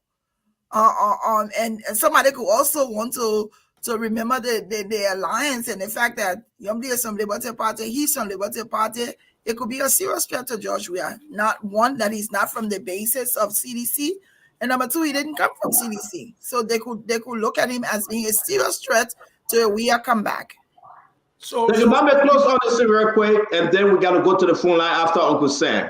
Mame, people are saying messages are coming through. It's very important to note that this is serious. The election that took place for the speakership and the deputy speakership. CDC had 36. Fonati, how you call it, Unity Party had 31. This is between 4 to 6. And as we speak right now, a permanent representative have in his corner but 6 representatives that are willing to end this thing and remove Fonati Kofa. He poses threat. So after Mame, Uncle Sam, go ahead, Mame. Okay. Am I clear enough? Yes, you're good. Go ahead. Good. He poses threat. Buffer Chambers, very vocal, deep understanding of governance, 2-time lawmaker, radical, loud, deep understanding, became speaker on the condition that you remain silent and bow down for we are. He lived by that rule. For 6 years, he did not hear anything about attempt to move Chimba because he played by the rule. For all the reasons Uncle Sam Jackson listed, I alluded to earlier, in fact, Funati, on the other hand, educated, experience, his comportment, his family connection, were from Lofa. She too educated, hardworking, connection in America, his relationship. He became speaker on the condition that you will bow down, but he's flexing his muscles. He's taking position on the budget. He's explaining his opinions. He's talking about how we have worked with our colleagues to put money in the budget for districts to ensure district development so that the people can participate. He's making those statements. He's taking clear and definitive position on war and economic crime. He's going around. He's from the Southeast. He poses threat to we are. Even if in your mind it is not a strong threat, but within the ranks of those who we are described are always wanting something for which they can use him for the presidency. In their mind, he's a threat. And therefore, he either drop arm or they remove him. So you will see in the next 2-3 months, Funati will either scale down his activities to safeguard his speakership, or they might go after him. And I will tell them it will be a wrong decision. He's a light, keep him in CDC. It will help you. Okay. It's a trust issue, Uncle Sam. Go ahead, finish up on this. Let's go to the phone line. The number one political strategist for President George Biden is Land Eugene Amway. And Land Eugene Amway is a soulmate of Funati Kofa. Okay. Eugene is not soulmate to anybody. Eugene was soulmate to we are when he saw we are. What are you talking about soulmate here? Eugene saw we are to Ellen. Say soulmate. He gave his emails. Okay, so I thought soulmate. Okay, so the man can do anything for money. Okay, so I know the details of that. It would die in my stomach, but let me just come to the present day reality, okay? I know why Eugene did what he had to do, okay? And I'm not going to go to details, okay? But there were issues of betrayal. That's all I have to say. But let's come back to present day. People grow. What I'm telling you is that if there is any conspiracy to remove Eugene, to remove Funati as speaker, based upon Funati's threat to George Weah, I can tell you frankly, I don't believe Eugene is part of that. The other thing is, it would not make any sense for people in Mr. President Weah's circle to remove Funati now, because if that message gets out there, that the former President Weah used his machination to remove a speaker because he doesn't want this guy to take the spotlight away from him, it will also not make Weah popular because the key constituency that Funati Kofa holds and who are endeared to him, I don't say revolt like as in violence, but they will not like it, and I don't think it will help Weah in his 2029 campaign. Last thing, if Funati Kofa believes that President George Weah has the numbers to come back, he will be an associate and an ally of President Weah in 2029. And I too will be an ally of President Weah in 2029 if I believe he has the numbers and Joe and JMB has sufficiently faltered, and he cannot lift the hand of Jeremiah Kuhn or anybody in the Unity Party for 2029. So that leaves the man with the second largest voting bloc in the country, George Weah, and then I will support that ticket.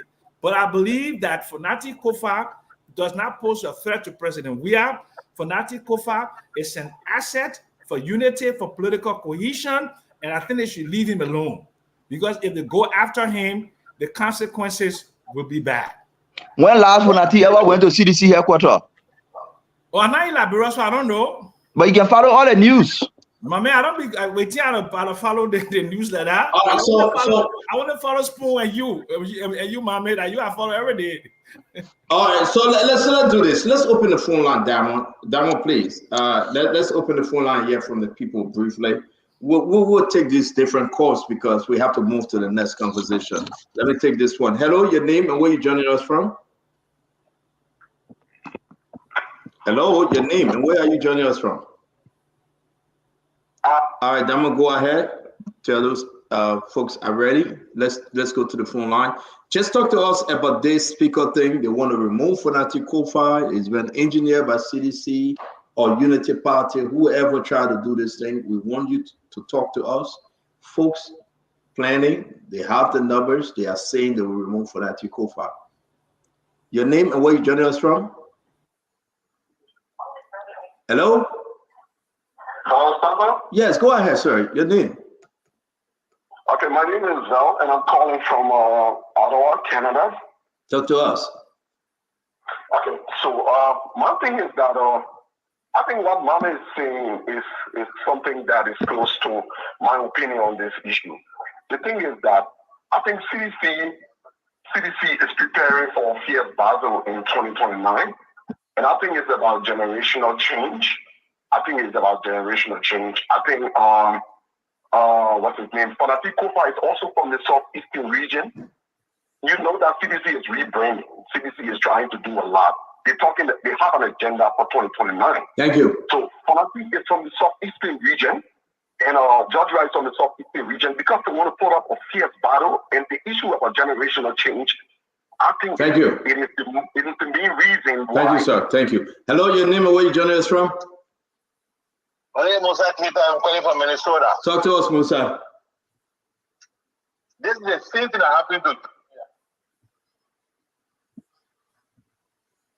don't be captain. He killed a political arena, he won an election. Phonetic, whether Phonetic is removed from speakership or not, Phonetic remains a threat. And when you remove him, public sentiment will go in star, and he may likely win an election in that road. This is our problem. Thank you. Thank you very much. Let me take. Hello, your name and where you joining us from? My name is Prince Charles. I'm from Minnesota. Talk to us. Yes, sir. What I see here is JKK, Phonetic Kofa could be VP to JKK 2029. Thank you, sir. Thank you very much. Let me take this one. Your name and where you joining us from? Hello. Hello, where you joining us from? My name is Jesse Coleman. I just want to refresh Mama's memory concerning this issue with the speakership. Mama, go back to what happened with Dr. Ketekumi Mori and that of Buffer Chambers. Then you will understand the scenario that is playing. But what is unfolding is that I think that information to remove Phonetic Kofa may not yield any positive result.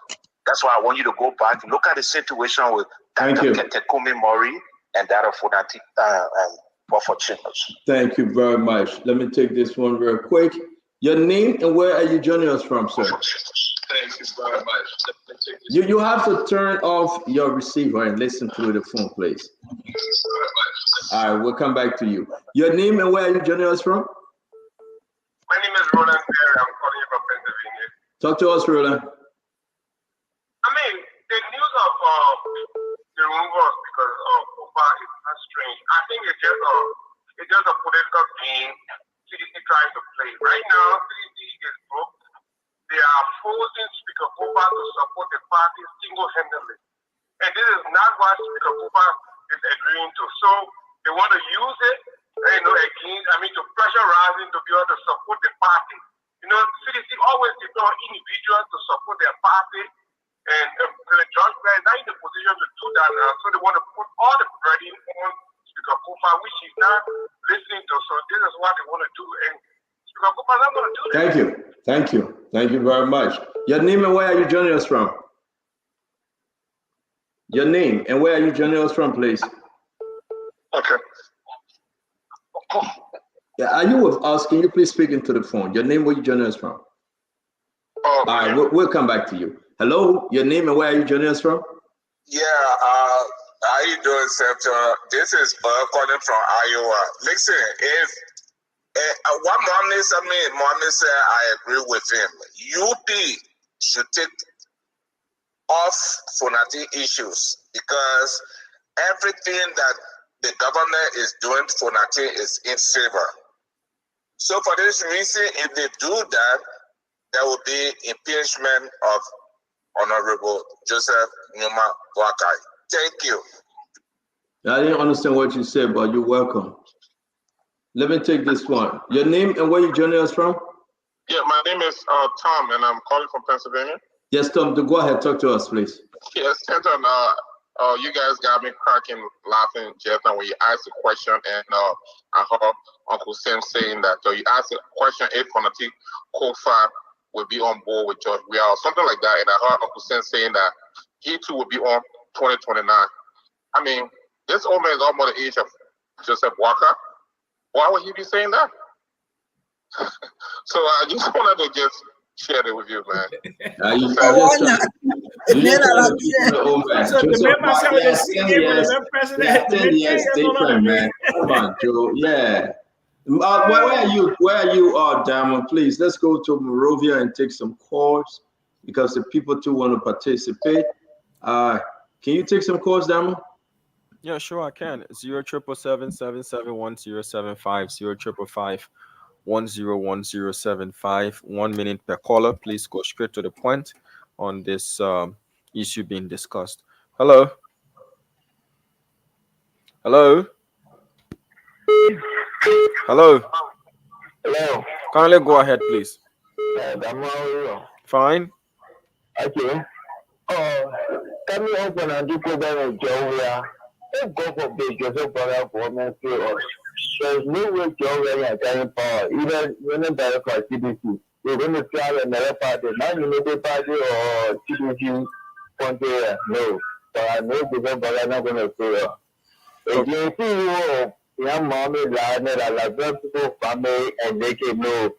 They family and they can. Thank you. Joseph Brother was not president or pushing back.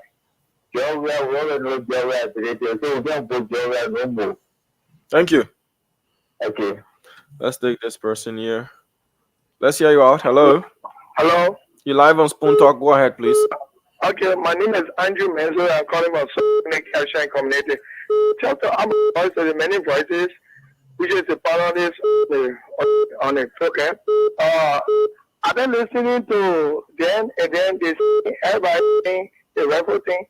Just a piece of advice to the citizen. If they feel that the current speaker is the fault for the situation that going on, they will be making mistakes. Okay. I advise them to leave the speaker there. The speaker is in our interest, and then we have the 2029. Thank you. But if they feel that they can take the speaker from there, it will not be a good thing for them. Family center. Thank you so much. You're welcome. Let's take this person. Hello. Well, You live. Go ahead, please. okay. My name is Joseph Juma, and I join you from Tezuno. Answer the question about Francis Kofa. Yes, Francis Kofa is a threat to President Johnson for 2029. You remember Isaac Dole started on that station once he said it.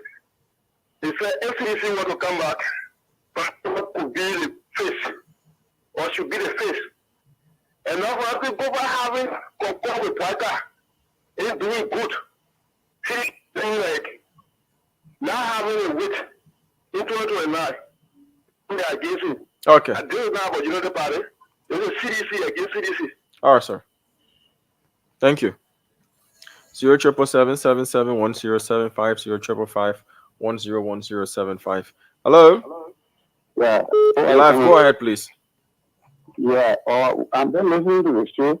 You know, for Weah, President Weah, former President Weah.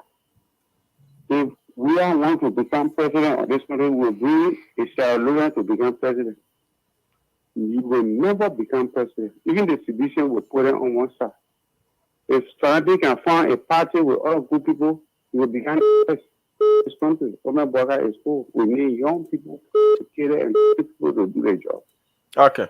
Thank you. Thank you very much. You're welcome. How many more? Thank you very much. Thank you very much. Let's go. We got to move to the next conversation.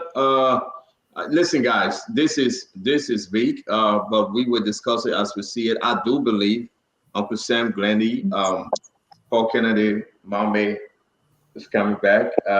Where there's smoke, there's fire, and this thing is getting a lot of traction. To be frank, I was just talking to someone on the phone. The person said it's a strong possibility. They have the numbers, you know, they're trying to confirm. So let's bring this team on the floor and say, listen, get all of here, Mr. Speaker. If they, I mean, our country is in such a place. Anyway, we can say that because it just happened here in America, right, Paul Kennedy? It just happened here in America. For no reason, one person stood up one day and said, McCarthy, we don't want you, get out of here. And the people follow the law. Paul Kennedy. So, CEO, I'm not sure that even if it is an actuality that people are attempting to remove Fonati, I'm not sure they're going to be successful in doing that. Fonati is well grounded in the legislature, especially in the lower house. Fonati has a lot of following. You know, he has his own group of people who actually believes in him. They're going to be a big split. Whether the people are trying to just take money from the folks who are trying to the team was only 5 votes. Paul, it was only 5 votes. By the time you never have the full, House of Representatives, you have almost 6 of them out. Yes. Only 5. Yes. How long has it been? How long has it been since the 5 vote with Fonati sitting now in power? You know how many presidents Fonati has already given goodwill to in that legislature, especially in the lower house? There are a lot of representatives that have right now they already built a relationship, a collaboration with Fonati. Is it surprising to you that sedition is championing this cause to remove Fonati? It's not surprising to me. In politics, anything is possible. In politics, anything is possible. And that's why I agree with Mami when my uncle Sam was saying, oh yeah, Eugene Nangbe cannot, Eugene Nangbe is with money, Eugene Nangbe, anybody, I'm not even talking about Eugene Nangbe alone. Any human being in politics would do anything for the cause of the votes and for them to get their way forward. So do I believe that it's possible for sedition to think about removing Fonati? Of course. Are they going to be able to do it? That is the big question. I don't think they're gonna be able to get the votes. First of all, you have to establish why you are removing him. Secondly, you need to be able to convince people legitimately why he should be removed. You know, it's not just a walk in the park. So I'm not worried because I don't think Fonati is going to be removed. They're going to try it. Nobody says it's not possible for them to try it. Are they going to succeed? Is the biggest question I have to leave on podium. Are they going to be able to succeed? Okay. My final words on this. Yeah, your final word on this, Uncle Sam. We gotta go.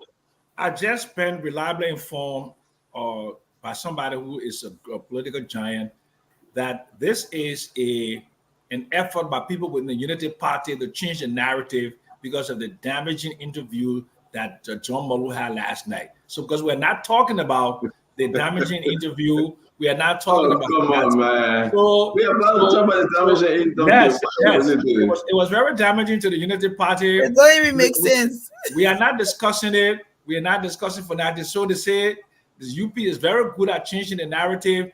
GMW and Fonati as Siamese twins, they will be together forever. And this is just a Unity Party changing the narrative. I want to tell you saying it, nobody reliable told you that. Somebody texted me and told me that. They tell you that, Joe. Don't receive text messages. No, but that particular one here, the particular one is political ally. This is my political ally. I have to take this one here. Uncle Sam, put a text in the chat. The whole light bulb came to my face. Put a text in the chat. I'll put it there. But I'm gonna send it to y'all right now. But here's the thing: if you even see in the chat room, the Molu's conversation is one of the talking points for today. All day today. Resident is there. Yeah. The Molu's interview is one of the talking points for today. So how will you come and say people want to shift argument? You have a speaker. Influential speaker. Is going to over. I mean, we in June. It's going to 7 months. What have you seen as the relationship between the speaker and the party? Have you ever visited the party headquarters? How did that change in the time? It's only 5 months since January 22nd. And not even read 5 months good yet. Everybody says 6 months, 7 months. No, but y'all can't wait, right? Y'all can't wait. So the point I'm making is don't create narrative. Don't create narrative that somebody wants to shift the topic because the John Molu's interview is one of the topics for today. Is put that in the chat room and we all agree to have the discussion on it. Uncle Sam, we gotta go. Uncle Sam, listen. For me, I always discuss that which is necessary for the nation. I'm sitting there minding my business here, worrying about my own business, doing what I have to do, Paul Kennedy. They send me all the information. I'm going to call Musa Bility and bring him on the show. Yeah. Okay. He's one of the representatives for they couldn't make it because of the heavy pour of rain. But let me say this to everybody. This is not good. People have been saying this from day one. Glennie, can you send me the link? I'm not finding it. If you can send me the link or send it to Musa Bility, I would appreciate, please. I don't know where is the link. But this is crazy. For us to sit down and think that it's a joke, it's not a joke. I disagree with Uncle Sam. They want to do this, come by here thing, and later they want to mess with Funati in the corner. Funati Kofa position is in serious.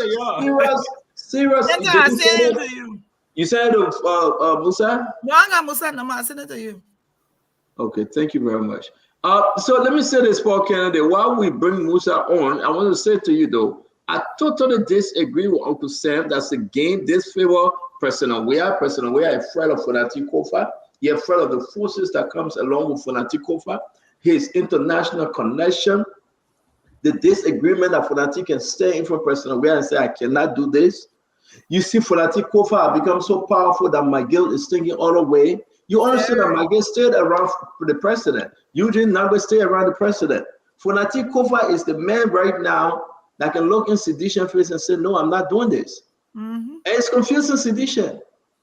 It's confusing sedition. And that's why they're texting Uncle Sam for the confused. Funati Kofa brother-in-law, Stephen Yekesen, he's from Lofa. He's hanging out with the first family.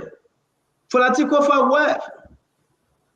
Her uncle was the president. She got a decent job at JFK. Funati Kofa is he's the third man directly looking at the president. It's a problem for George Manawea. The mama said Funati Kofa not doing a buffer chima job. It's a problem. Sedition. Young, tiny sedition in the house. They are not happy. Don't tell me because Funati voted for Funati Kofa. Yes, indeed, they did. But they are not happy. They want to put the plug on Funati Kofa. That if they can put the plug on Funati Kofa, there will be no man standing to challenge George Manawea. Funati Kofa cannot run for president if John Manawea stay there. He cannot. Funati Kofa cannot build a coalition if George Manawea stay there. Guys, this is a big thing. I received the information not only from representatives, but from senators. People for and against. Unity Party and sedition. Somebody called me earlier this morning and said, our man is done. I told him what told him somebody else. They gave me the whole story. So I was saying the man is in his prime. The man is in his political prime. He in his political prime. Within the CDC, he cannot be vice president because he and we are from the same county. Correct. He can't be vice president to we are. He's in his political prime. Yep. If he remains in the CDC like that, even if we are win, God forbid, he wins the election, we are going for 2 terms. Funati Kofa ambition dies as representative and speaker. He can't be president. He can't be vice president once we are is active. So the only way he can flex his muscle is either to leave or to remain, and we are give chance. He has to leave CDC to be able to meet his full political potential. If he remains in CDC, then we have to give chance. The guy has calculated that say this man we're looking at with everything he has, He will not back down his ambition in his political plan for 12 years. He will move out. Senton, just give me 30 seconds. Senton, just give me 30 seconds when Mame finish. Fonati has a win-win situation at the moment. Fonati plays along with his government. The government does well. The government succeeds. Fonati runs as a vice presidential candidate with JKK. Fonati becomes an obstacle in this government success and point out all of the issues and block them from doing a whole lot of things. Fonati could become a vice president to Joe Weah or even a president on a ticket with CDC where Joe Weah not running. So Fonati right now is the golden child. You know, that's why nobody should be running behind him, because you try to run behind Fonati and you do it at your own detriment, it will come back to haunt you. Fonati has a lot of options. Because right now he sits in a very unique spot and he has a lot of power in his hands. So I just want to throw that in. Ladies and gentlemen, it's 6 p.m. Eastern Time, USA. That will be 10 p.m. in Liberia. We want to say to you, we will be bringing in the chairman of the defunct Liberty Party, half of the Liberty Party, Musa Bility, not the entire Liberty Party. We'll be bringing him on. We will also be bringing in the representative from Nimba, Musa Bility. We want to say to you, with all these many titles, I do believe he ran to be deputy speaker with Kuhn, Representative Kuhn. But again, they didn't win. And these are some of the people that are trying to remove Fonati Kofa, I do believe. He can, listen, I still be corrected. But I think they are all doing the bidding of Jeremiah Kuhn. Listen, folks, Mama is correct. As long as that is George Manawea, Fonati Kofa cannot see the presidency or the vice presidency. How old is Fonati Kofa? Ask yourself. From now to 2029, add 6 years. Give Joe Weah another 6 years. Fonati too old to stand. He will be in the nursing home. No, man. Let me tell my own. Wait, man. But let me tell my own. We are looking at politics. There's no easy path here. It's not a joke, folks. If Fonati won this, he must have it now. George Manawea he remained a problem with Fonati. One person must go. One person must drop. They're going to put a plug on Fonati. Every tradition saying they know. They're going to put a plug on Fonati. Imagine if Fonati is not speaker, he's done. That position as representative from Grand Crew is gone. So let's talk. Let's do this thing. But before we do that, before we bring in Musa Bility, let me play this famous clip from New York, and then we're going to go to the car power. Mama, don't you leave her, because the car power thing, the government taking the money from LDC, sending it to car power. That's bad. That's illegal. That's unconstitutional. We have to discuss it. But let's play our Uncle Sam Jackson. Just a laid-back break. Get your water. Get something else while we watch this. Look at you. I mean, the greatest city on the planet. This is New York City, y'all. Hi, everybody. This is New York. This is New York. The most beautiful city on the planet. I am in New York. This is a city I came to when I was a little boy, where I was 20 years when I came to New York. Okay? Michigan, Japan, then New York. Yeah, I am. This is New York City. I'm in New York City. I want y'all to see New York City. This is a city of fun. New York City, the city of fun, y'all. New York City. This is New York City. This is New York, folks. This is New York City. Okay? This is New York City. Ça va, monsieur? Vous venez d'où? Vous venez du Sénégal? Vous voulez parler avec moi? Merci. Moi, je suis libérien.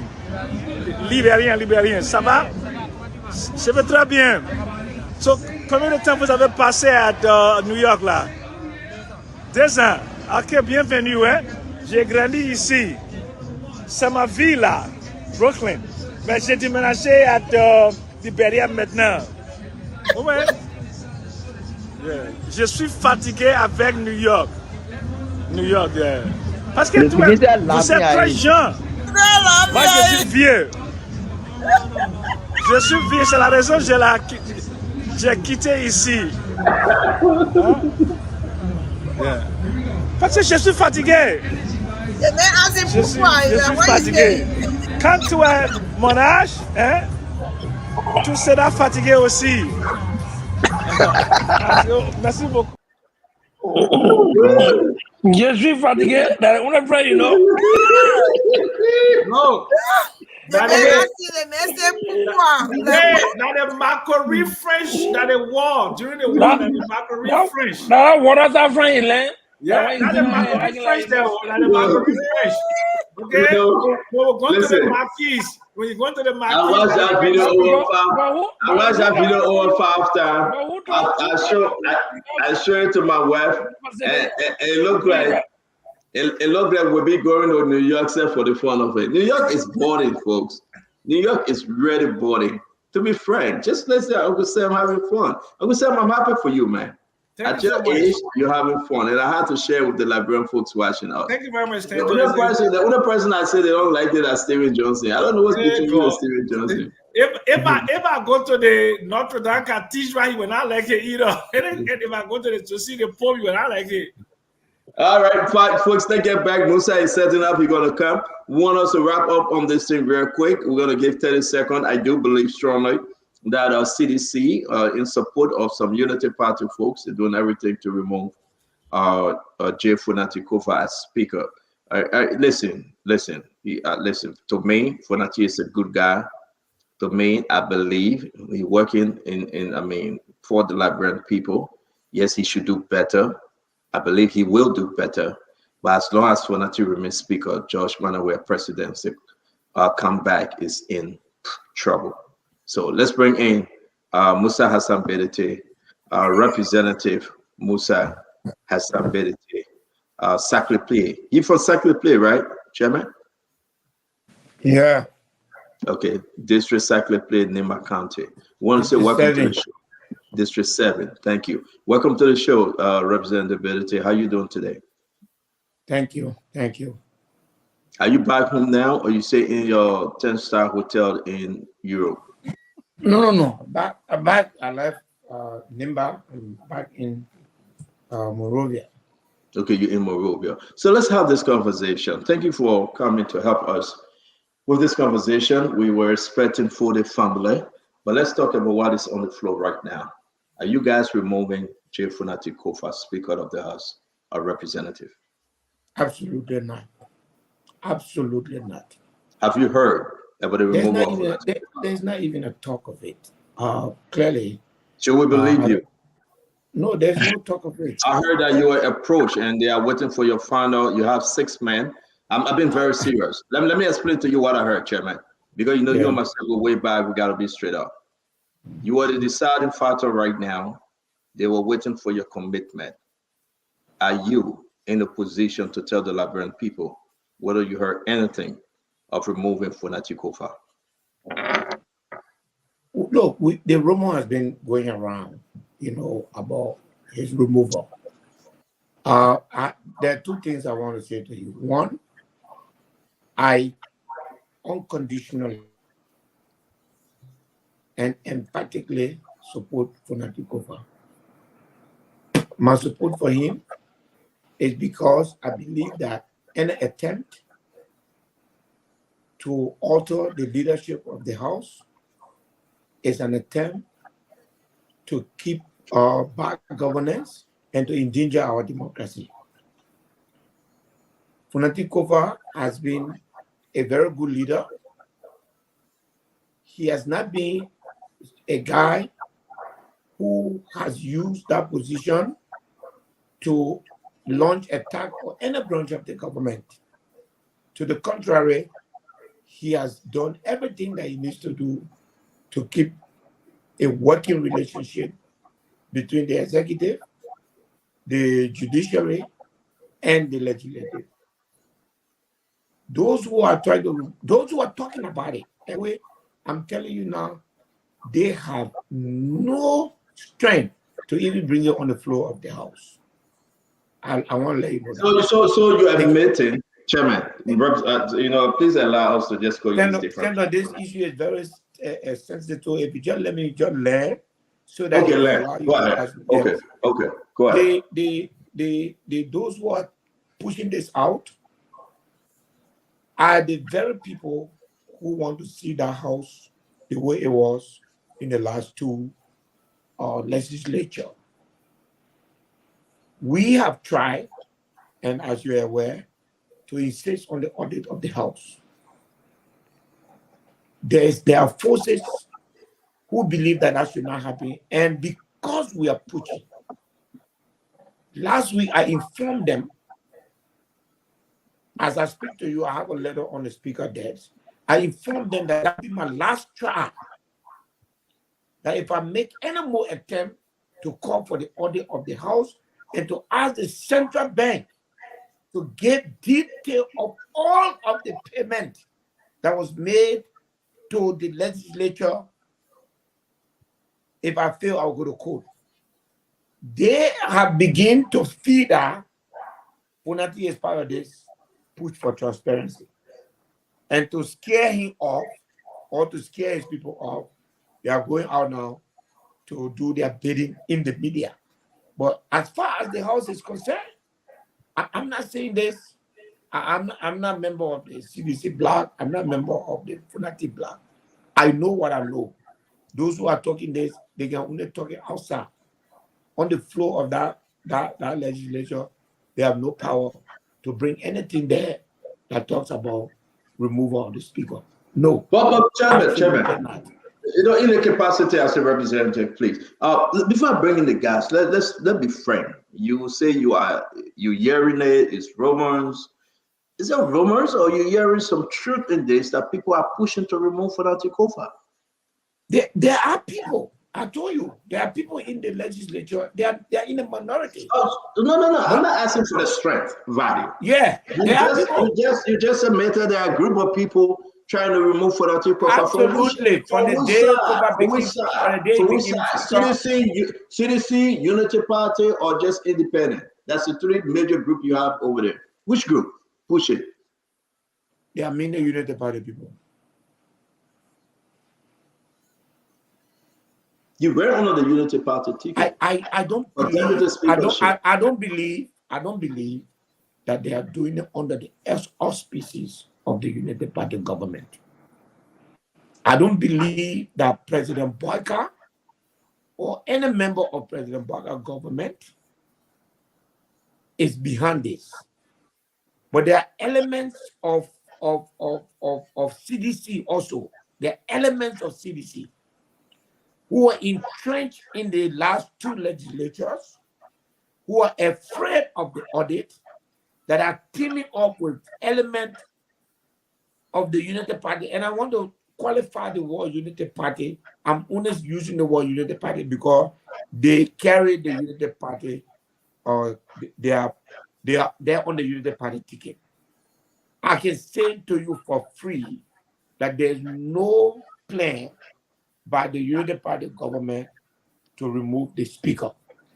But lawmakers have interest.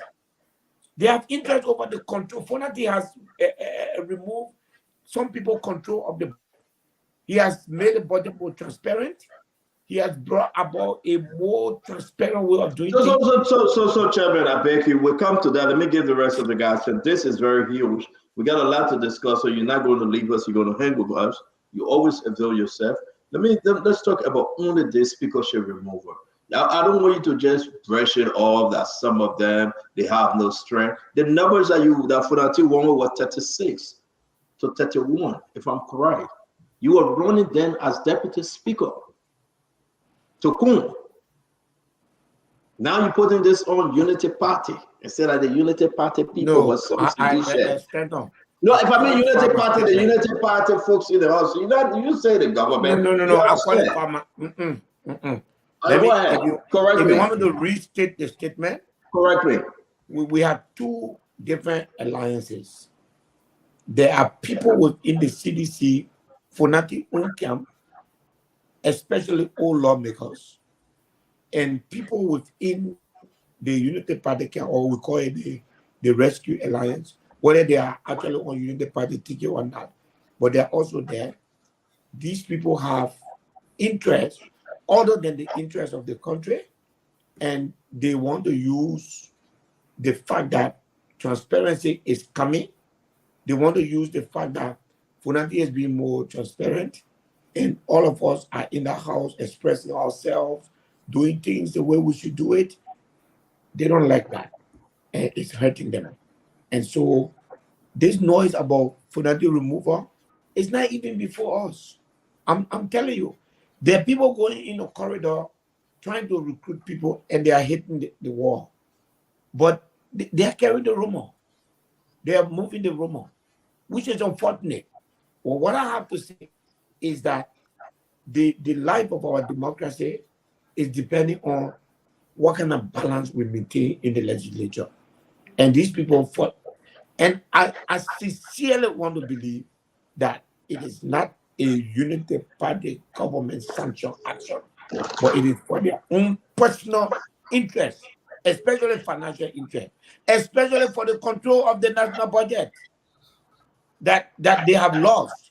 And now they feel that they should come here and put the noise. Representative, Yes. we hear you. Let me bring in the guys. I want you to go first, Abdullah Mohammed.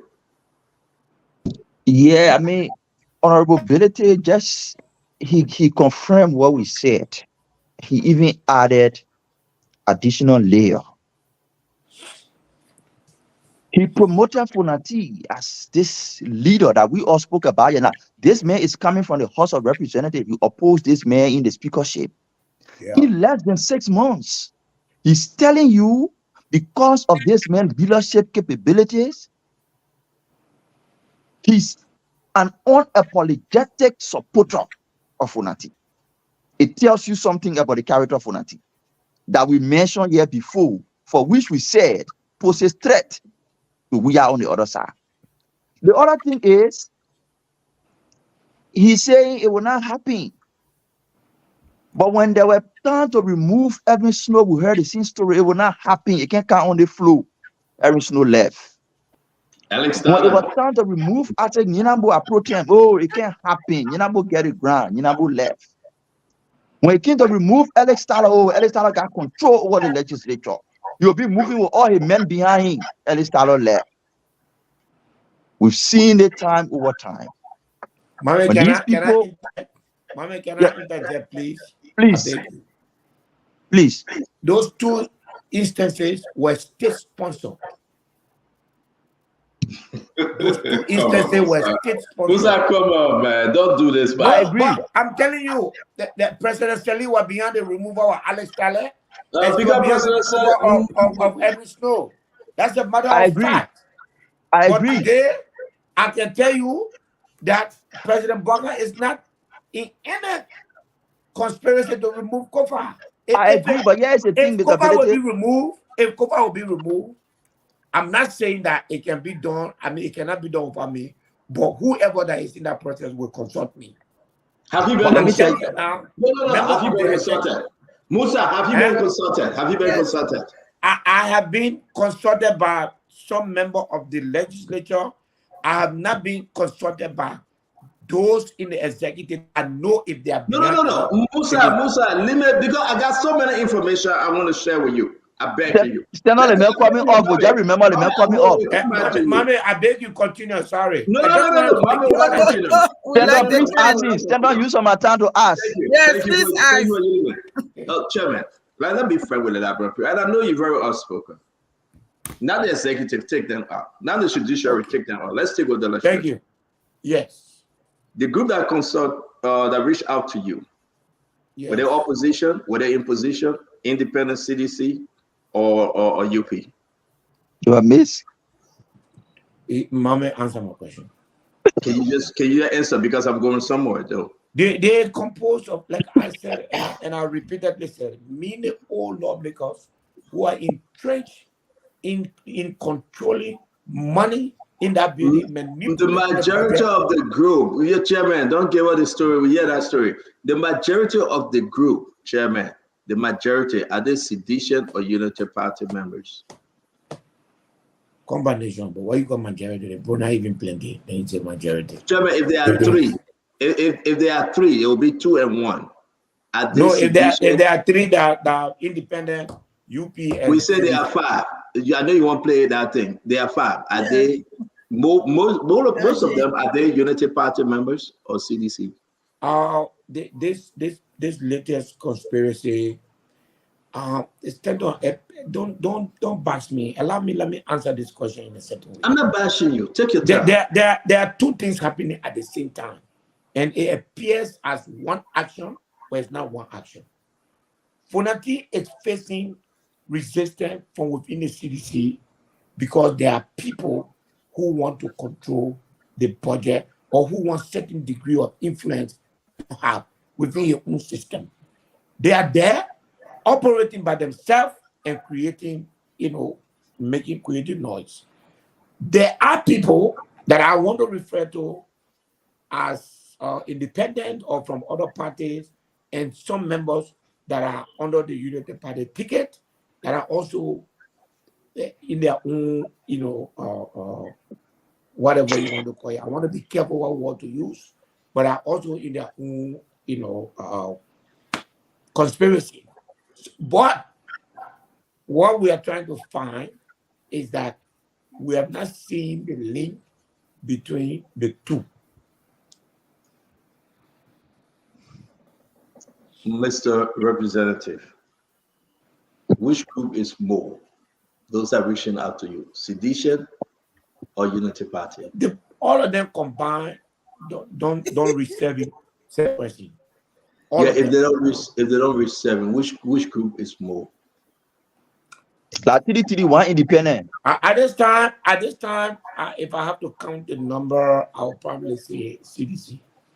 Then let me ask you a question. Because Uncle Sensei will lie. CDC got nothing to do with this, right, Mommy?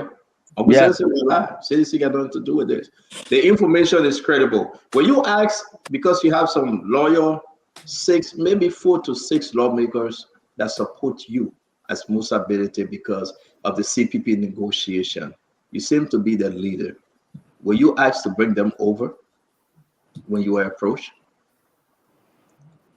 No, I was approached indirectly, and my reaction was, look, I believe that it would be a threat, and I made reference to buffer chamber time and the CDC time. And I said, today we are there, we express ourselves, the place is democratic. Any attempt to shake this building and remove the speaker, the independence of the House will be gone, and the stability of the House will be gone. If we have issue, let's try to solve the issue. I came here fighting Funati Kofa. I became a representative for 6 months. When you asked to bring your 6 members over, those that looking up to you, said you are the leader because of the CPP negotiation. 2 people looking up to me. We didn't see that during your run for the speakership and deputy speakership. So let me with the 6. When you asked to bring your 6 CPP, that's CPP members. I will not allow you to downgrade me to 6. At the end of the day, I don't control these people.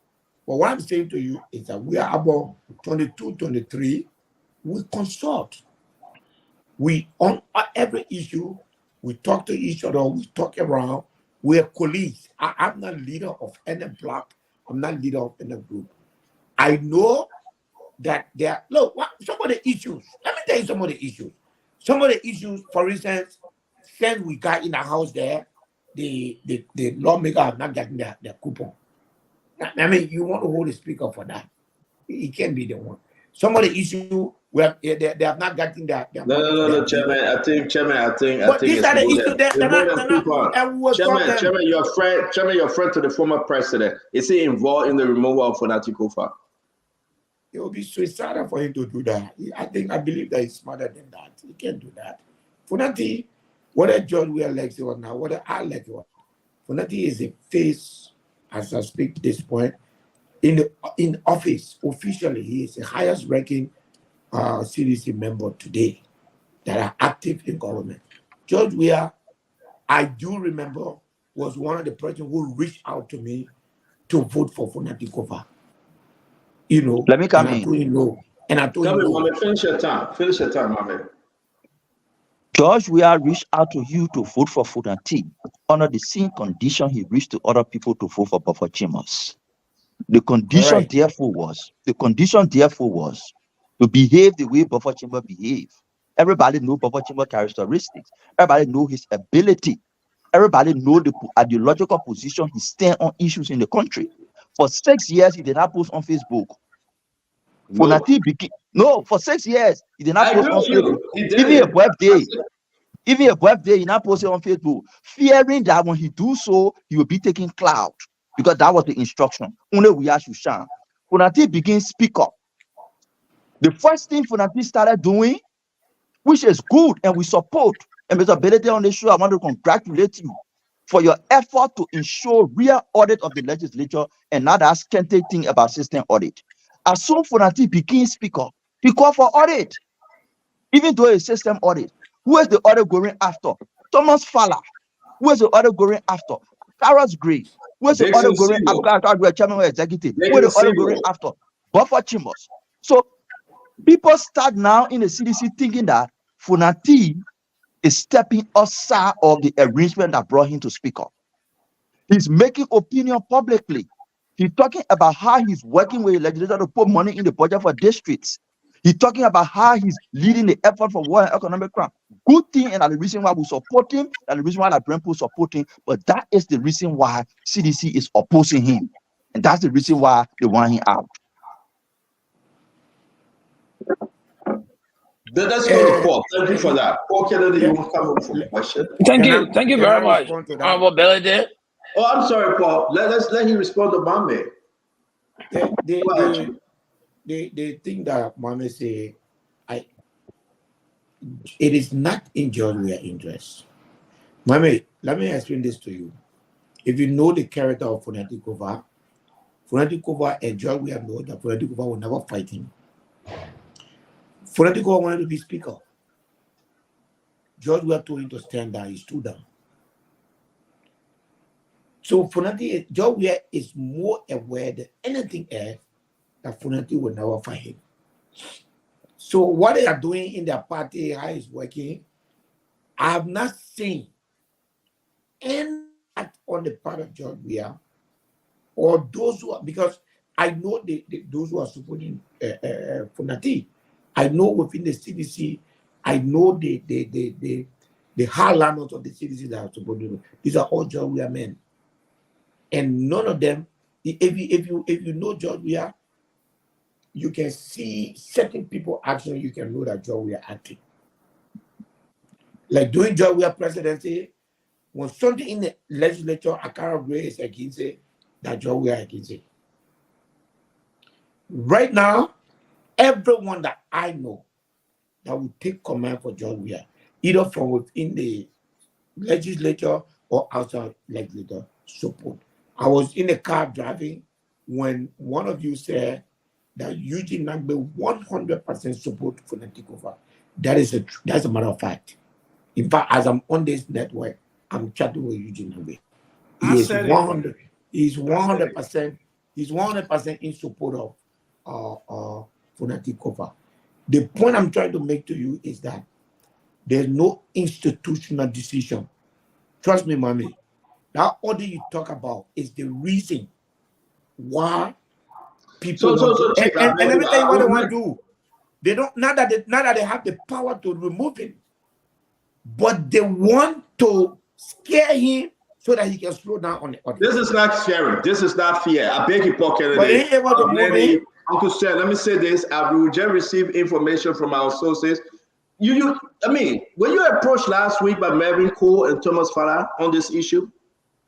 Melvin Cole is 1,000,000% supporting Funatikova. Were you approached by Melvin Cole and Thomas Farah prior to going to Nima last week on this issue? So now with that question, I believe that you are being complete hot air. No. Listen. Because let me explain to you why. No. You see fire. You see fire and gas. Chairman. You see fire and gas. And very cool and Thomas Fala. Chairman, that you very get cool stream and Thomas Fala can't see out to eye. Chairman, that you get stream back, not me. That you know fuel, that you know gasoline, that you know fire and gas, not me. I am asking you a direct question. I beg you. You have over 8,000 people following you, listening to you right now. Were you approached by Melvin Cole last week prior to you going to NEMA on this issue? Absolutely not. You and Melvin Cole didn't discuss last week on this issue? To what? Against all for COFA? No. Answer my question. No, don't frame my question. Because if you say absolutely not, I will not believe you. The Liberian people want to know, were you approached by Melvin Cole on the removal of Fonatikova, whether for or against? All right. Prior to you going to NEMA last week. Okay, don't play Robin White on me. So you got to allow me. Now that you have asked that. Melvin Cole is one of my close friends in the legislature. He and I spoke while I was, in fact, when I posted, I was on my way out of town. He called me, and we did talk about all these noise that are coming out of the removal of the speaker. So you just confirmed you spoke to Melvin Cole. Let me move to my next question. You just confirmed after all the haru battle, because you see, let me tell you something. No, because I think you were talking in a context of removing. I don't talk in context. I'm trying to establish something. That's why I beg Paul Kennedy. Okay, go ahead. You just told the nation that you were approached by Melvin Cole to discuss the removal. To discuss. But what are you rushing me by? You gotta go. Yeah, man. I will kill you in that country. I will kill you that way. Let me say something. The issue is that you met Melvin Cole on this issue. To come and tell the Liberian people Melvin Cole and Thomas Fala can't see eye to eye. Let me ask you my second question. Were you approached by Thomas Fala on this issue? No. You and Thomas Fala have not spoken on this issue? No. Thomas Fala. Is this the reason? Listen, I can believe you to some point on the Thomas Fala because I only saw you and Melvin Cole, the report that coming in. So I cannot 100%. Are you insinuating that you are spying on me? No, not only you, the entire. Are you insinuating in this public manner that you have a spy on me? Not only you, I got a spy all over. But let me ask you, Chief. Let me ask you a very serious question. Do you think because of your letter, and I want to give it to you like Mambe said, then we'll go to Paul, that you are demanding a full audit, knowing very well the position of some of those guys, like Thomas Fala, you think that's why actually the sedition are regrouping to remove Fonatikofa if he can accept and allow audit? I want you to explain further. Again, I want to be very careful. My letter is not targeting anybody. But he who the kept faith, let him wear it. Okay. I've asked that the last two legislature, and my question came out of when the Auditor General appeared before us and said the last time the legislature was audited was in 1989. That's the last time. Then I said, no, we need to audit. Between 2018 and 2023, this legislature expended $272 million United States dollars. They tell me that we should not find out where that money go. So okay, let me rest on this. As a matter of fact, both in the Senate and in the House that are against this audit, and they see COFA is under a lot of pressure to carry on it. I told him today, I have a letter on the floor that is coming on Thursday, and that if that letter does not call for approval of the audit, I'm on my way to the court.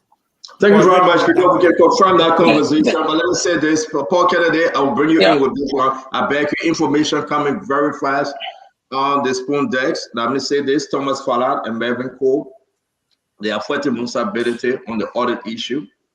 That's exactly what they are doing, because they do not want to be audited within the legislature. They are leading the campaign to remove Honorable J. Funati Kofa. Thomas Fala is at the forefront He leading this campaign. They have informed former President George Weah that Honorable Kofa will be the threat 2029. We have said that. Let's move on. They also lied to President Weah about the meeting which was held with Funati Kofa regarding his presidency. That he, Funati Kofa, is supporting Jose Yemabwaka in this context. This is big.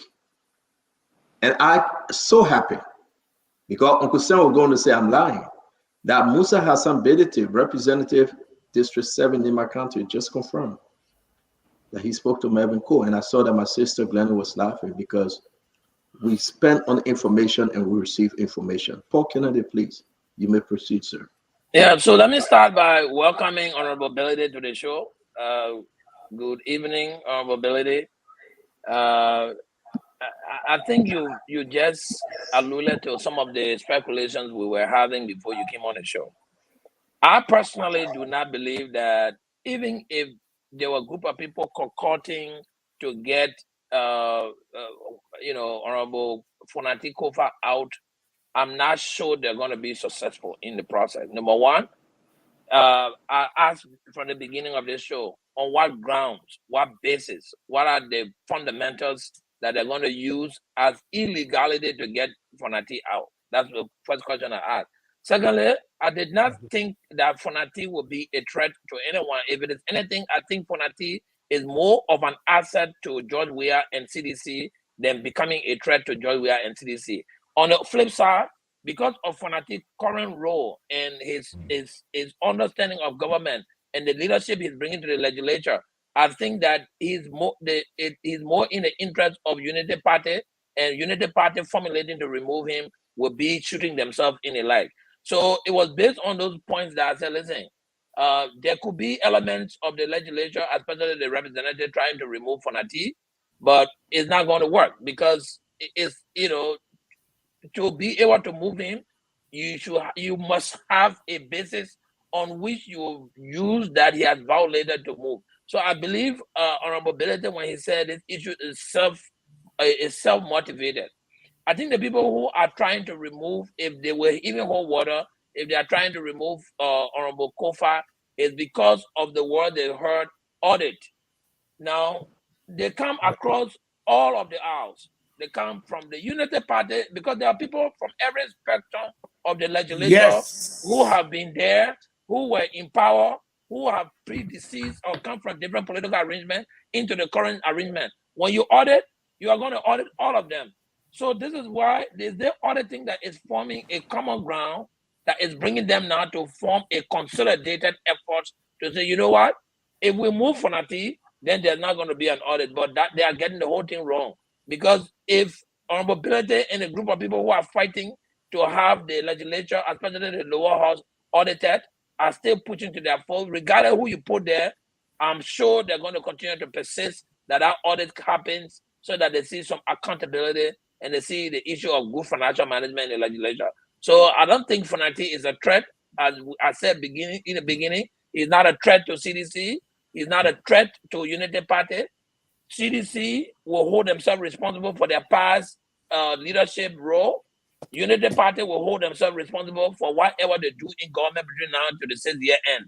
They will be judged based on their performance in government, and you have to take Funati out of the whole picture. Funati is a good man. I don't know him from anywhere, but his records, what I'm seeing, he has to improve more on what he's doing, but I think he's taking a very good step for the moment. Our question or what thing? No, so go ahead, Glenny. Please. Go ahead, Glenny. I'm making fun. I didn't have any question to ask. Hey, you ask question, you can't give a long statement to make people tired. Anyway, hello, Honorable Bility. How are you? What's up, Glenny? Good. I think today we'll be friends, but let me just point out to you. Chat for today. Yes. When we first I want to point out to you when we first when the conversation. She lost her train of thought because of what I posted. No, the conversation when it first started, when Stanton asked you, you said no. Are there rumors about this? You said no. Stanton asked you the third time was when you said, yeah, the rumor is around. I want to ask you, why do you think you, Musa Bility, is the target for people to go to? Is it because of the resources you have? Do they feel that you're the only one who will be able to oust Fonati Kofa? Why you at the start? Why are they coming to you? Because you seem to be the central point that everyone is coming to. They're not going to anybody else except Musa Bility. And when you answer that, why can we trust what you're saying here to us tonight, that you have no interest to oust Kofa? All right. Glenn, thank you. You know, during the speakership election, when I joined the rescue legislative team, I believe that I played a pivotal role. And I think that even though I didn't win, I didn't go to the speaker to say, I want to play this role, I want to play this role. But since I became a lawmaker, one of the things I've tried to do is not to be serious all the time, to joke with people, go to their offices, advise them, and almost every day judge conflict between two lawmakers, you know. And so I believe that they relate to me on those things and on major issues. Like I think you remember when there was allegation that 4,500 were divided, and people from both sides say, okay, your ability, whatever you say, I think that would be the final. Those things you earn it because of the way you relate to people. At this point in time, most people will expect that since I ran for deputy speaker, I will be interested in the leadership of the house. So therefore, when they come to me, it will be easy. These things also require resources. It will be easier to put your resources behind and the benefit from it. But my quest to be speaker was not based on a personal note. And the things that I felt that I was going to do, Konatikova is doing it.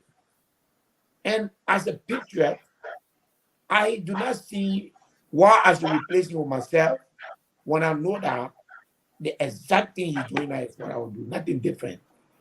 So they come to me, Glede, thinking that I will either support this side or I will support that side. I don't. Even in the midst of all of these things, I had a long conversation with the speaker today. When lawmakers come to me and tell me their grievances, I go to him, I set him down, I say, look, you know, we should do so, we should do so. I'm happy that he listens to me. So there is not a lawmaker, in spite of everything we are talking here, there's not a single lawmaker in that house that I don't have a human relationship with. When Fala defeated me, I got up. By the time I was checking the number, by the time it reached to the winning number, I got up from my seat. I went, I hugged him. From that day up to today, we exchange pleasantry every day, including today when we're in leadership meeting. So I believe people would like for me to join them to give weight to their cause. But then my reason of not joining people is that the house, and my honest belief is that the house holds the balance of power when it comes to sustaining our democratic process. If anybody is interested, whether it is the government or whether it's some other people, it would disrupt a governing process. Thank you, Chief. That cost is very high. Thank you, Chief. That cost is very high to our democracy. That's why I keep pushing everybody. Next week we are going for retreat, and some of those things will help us change our rules, enhance the rules, and make sure that things are even more democratic. Thank you, Glenny. I only have one question. Thank you, Glenny. Let's welcome Fatima. We'll get to you, Fatima. Honorable Ability, good evening. How are you? Good evening, Chief. What's up? How's your son? How's your family? How's everybody? Everybody's good. We're trying Great. to Okay. Great. Look, I don't really have a question. I'm not frustrated, but a generation that suffer the consequences of the war, right? Your generation, right? And your generation say that we wreck the country, we spoil the country. You guys are in charge, eh?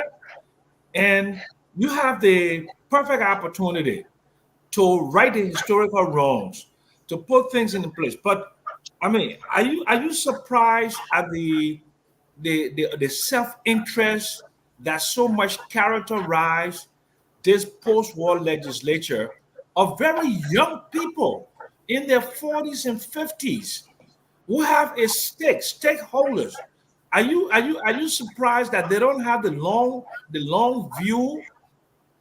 Are you surprised? I'm not only surprised, but I'm disappointed. I'm very disappointed because I felt like coming here, many days when the government does something, I'm not afraid, I will say it. Some days I get criticized because I say things that favor the government. But I will not change my way of life or I will not change my principles to satisfy other people. I do believe that by this time, we should take some time and focus on the country.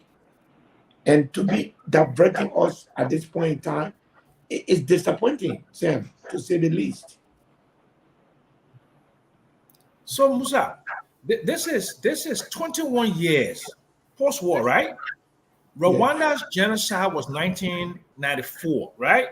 So Yes. like this, and then there will be like 2014 Rwanda, right? So what do you think, Musa, has been the key obstacle to for rapid economic and social development, in Liberia? What is the key? Is this the political economy? Is it the psyche of the people? Is it just the way that the institutions are set up? What is your number one? You're in business and now you're into politics. Just give me a sense of what you think is the major primary obstacle to development in Liberia. I think the political class has abused that space they occupy. I mean, that's what I see. When you become a politician, the responsibility falls on you to make sure that you mentor other people to come after you. All that has happened, I have seen in my lifetime, is my peers or other folks like you taking young people, putting them behind them, singing I will say behind, buying food for them, putting $10 and $20 on the phone, insulting other people on Facebook, especially when the person says something against your person, and it's still happening. And that culture has helped us to build a country that unfortunately does not see a Liberian vision. And that's why I hope one day under President Baka, we can have a sovereign national conference so that we can develop a Liberian vision. Whatever party you're from, let's agree that in 5 years, whether that's CDC, whether that Liberty Party, whether that UP, this is where we want our country to be. In 10 years, this is where we want our country. So that Liberian vision can transcend political orientation, political understanding, and that would be so. If you ask me who is responsible, Sam, your generation started the revolution. Your generation did nothing to train people to take over their place. Those who struggle to come after you did exactly what you did. If you ask us today, we have sabotage, we have this fighting. I've been six months in office. One of the things I've done is I've sent 5 young men outside of Liberia to go to school. I've sent another 5 to go to school in Liberia.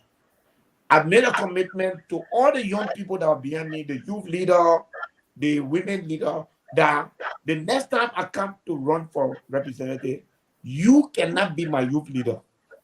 You can be the person that will point to say, The last year, this guy Omar Youp, look at him today. So it is the lack of this kind of visioning that is hurting our country. But every now and then we blame the voters, we blame the it's what we feed them. Whatever we the politicians feed them, it's what the public will consume. We sit down on this public network, we malign each other, we say things to each other. Look at Phonetic over, being unnecessarily harassed. Unnecessarily harassed. When the guy is doing very well, he has not done anything to undermine the Waka government. He has not done anything to undermine anybody. All he has done, the legislature that he's presiding over, he is pushing for that place to be transparent. And because some people in there know what they have done and transparency will hurt them, they are now concocting to fight him. That is what is wrong, in my view, with the country. Thank you. Thank you very much, Representative Musa Hassan Bility. It is important for us to just say, for a very long time, you and myself have signed that peace agreement. I think it was you, Eugene Lamin Fagon, and I. Why are you bringing peace agreement here tonight? You want to attack me now? You talk about peace agreement, you want to attack me? Don't attack me, yo. Okay. No, it's not. I really don't want to attack you. Well, and we hope we can have you tomorrow to discuss this medtech issue and the fingering of the budget. If we don't have enough time today because we got only 9 minutes left, somebody finger the budget to include. We'll deal with that issue today. Though. No fingering. We'll deal with that issue today. So the money that's going to car power is not going to car power. There's no car power, man. So the $6 million. No, we're not. I beg you, Chief. And that's why I said maybe we would go back and destroy our. That car power business will make Bamudo debacle in the country. Yeah, but speak to us. There will be no car power. I understand your position. Yes. But speak to us. The Minister of Finance will authorize to move the money to car power instead of LDC. Am I correct? But still talking about car power business. I want the representative to speak to this. Can you talk to us, sir? If I see that letter, the way I would behave, you have never seen that before. I've not seen that letter. Did you hear about it though? Yes, I'm inside of that letter right now as I speak to you. But I would say this. So that which was in the budget. Please send it to me. No, Chief. We don't have enough time. That's why I say you will come back tomorrow for us to talk about it if you're willing. What was in the budget?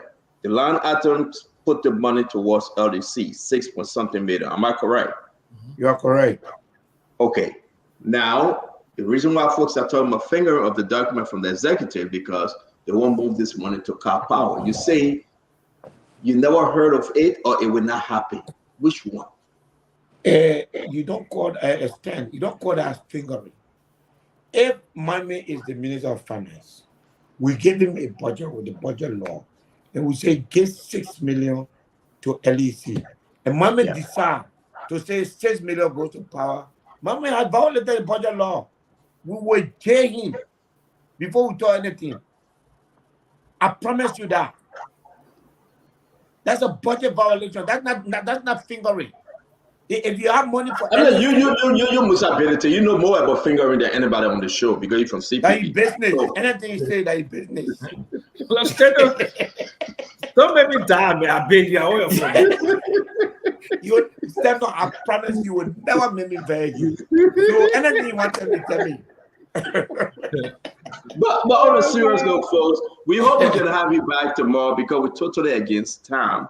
Because we really want to discuss about this budget issue. We want to discuss about car power. What we're still talking about car power. But also, let me bring you in. Then Fatima will move ahead with this one. It is important to know we had John Malu, the former Auditor General, on the one-on-one with the CEO, Representative Bility.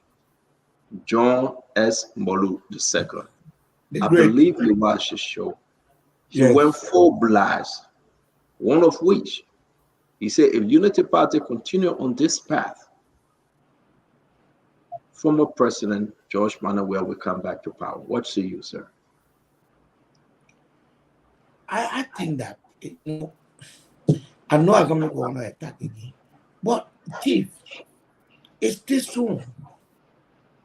It's 6 months, and I think all those who supported the United Party are going into anger too early. To run the country. But he said if, though. He said if. Huh? He said if. That preposition conjunction. He said if they continue on this path. That's what he said. Yes. Look, I think the Joe Molo, I don't know who will come in power as a result of United Party failure. But one thing I can say, if the United Party does not correct course, and I think they have the chance to correct course. If they do not correct course, we are ending the first half of the year. As we go into the second half, if they don't correct course, that stigma of bad governance will never move from them. Today, we are in June. The House does not have, according to law, the first quarter report, performance report from Ministry of Finance, nothing from LRA, nothing from Central Bank. Yeah. Those are violations of the public financial management law. Yep. And as I'm speaking to you right now, that letter is, I'm almost concluding it.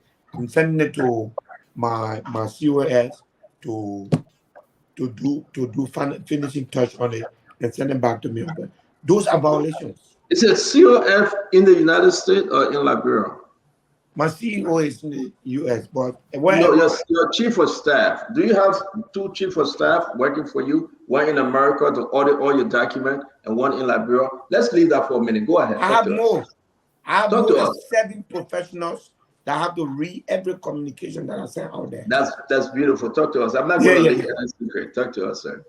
So these things that are going on, the president not having to address the country for almost 6 months, that is also a big problem. Liberians love their president. Sometimes when they are issued, they just want to. His silence is unbelievable on issues. That is the problem. Because I remember how United Party used to beat on George Weah for being silent. So if those things begin to, push up, I will give them another 6 months. Okay. In 6 months, if let's go to Fatima real quick. Correct. That will be because I know we're having a good thing, a message from a very important folks following the spoon. They say I should read this to you. Honorable Musa Hassan Bility might have his way and problem, but I think he has great vision for the country called Liberia. If most of the honorables are like him today, things will be better. I just beg you to read it, and I'm reading it as the wrote it. So, thank you. Fatima, do you have a question for Representative Bility? I don't think it's more of a question. I think it's a statement. Honorable Bility, how are you? And to the rest of the panelists, I would like to say hello, and to the viewers across the globe. My statement was, I think to have a cohesive House of Representatives and a Senate, I think it's best for the country. I met Honorable Fonati Kofa once, and he actually told me that day, and from that moment, I respected him. He said, I know you guys don't like me on Spoon, but my job is to make sure I do the Liberian people work and help to move this country forward. It's not about who is in power, it's about my country. And from that moment, I respected him. And so I think that at this point, if anyone wants to undermine or remove him, the Liberian people will not be happy with that, because he's working along with the president. He's moving the country forward. The next thing I wanted to say was, if at all, the president, I know you're saying that the silence of the president right now is something that is bothering the country. But I just wanted to know, when former President Weah came to power, within 6 months, how many times he spoke? Because I've heard this president making speeches. I've heard him traveling and saying things. I mean, and I know eventually he's going to address the nation. I just want to know, when did he speak that now this president's silence is becoming a problem. That's all I just wanted to know. Fadu, this is my biggest problem with the Unity Party people. And let me tell you why. By the way, I'm not a Unity Party person. Okay, I just we'll just supported about Joseph Boakai. Yeah. Yeah. Let me tell you why, Fadu. I'm sorry, but you cannot use George Weah as a yardstick. You cannot, and you must not. When Joseph Boakai was vice president, the president that he was serving was addressing Liberia every 30 days. Every 30 days. In fact, he used to go on my radio station, talk to the president. That standard, I believe, that he was part of, is what he should espouse. If he has not done it, it should be because Saint George Weah didn't do it. It doesn't matter. George Weah did not do it. That was the movie. I think he should not. The defense should not be, oh, a George Weah. No, believe me, to the poor, ordinary Liberians that made a hard decision to say we're going to get rid of George Weah, we're going to bring Joseph Boakai. I think that's not something they want to hear. What they want to hear, the president is still unpacking his plan. He has not gotten ready to speak yet, but in due course, the speaking and that's the thing. I was only Honorable Bility. The president will address the nation. The president will address the nation in a few weeks. But the fact is that I was just trying, because we always talk about, a lot of people are saying, where we came from, the country was on a trajectory of doing well. We were doing this and doing that. And you and I know the country was failing. If George Weah has stayed in as president of our country, was doomed. I was just asking, not to compare, not to say Joseph Boakai shouldn't speak. I'm all for that. I'm a progressive. We want to hear from our president on a daily basis or even on a weekly or monthly basis. All I'm saying is that when we are saying these things, I want to know, when we had a very young president who said was very young, energetic, knew everything, why didn't he address it? How many times did he address the country that we're now asking this person to do? So he will address the country as soon as possible. He will. But I'm just asking. Again, my point to you is making analogy between George Weah and Joseph Boakai will not serve your purpose. What I would love to you, what United Party did, they ruled for 12 years. And George Weah took power. And they came back to Liberian people to say, we did a good job. Give it to us. We will take you back to where we were. Either you continue that system that you had, or you bring something better than both Ellen Johnson Sirleaf and George Weah time. But to do an analogy, what I want you to understand, as an opposition person, I can jump on your back right now and criticize you. But what I want you to understand, for the person who would never have the chance to speak to you, it brings frustration. Because at the end of the day, all they are hearing is, oh, so the thing that George Weah did is that's not what we're moving for. So if he did it, if he didn't do it, George Weah did not speak to Liberian people more often. And that was one of the reasons why they removed him. He did not speak to Liberian people more often. I remember people said during the corona or during this, so they have removed him. He's now a former president. When you are taking that step, you're supposed to say 6 months, George Weah never spoke to the country one day. Within 6 months, Boakai has addressed the country. To address the UN, to address big conferences, that's not addressing the Liberian people. To have a press conference, to do a monthly address of the people and give them the state of the country, that is addressing them. Going out to public places and speaking off the cuff, that is speaking to the people. As I know it now, for the last 6 months, President Boakai has not been doing that. And I have a problem with that. I didn't support him, but I still expect him to do much better, 10 times better than George Weah. Because you know what? His experience and the basis for which he was elected was that he has a better knowledge of government. He will do better as someone who has experience. I think he needs to use that experience. But there are things that are happening. There are things that are happening that are frustrating. And I don't want to change the topic. I don't want to change the topic. But for instance, look at what is happening to LDA. It's wrong. What is happening there?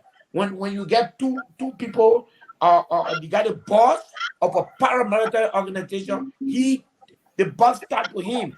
If things are not okay, but people go into his office and do altercation there, and you come out to suspend both of them.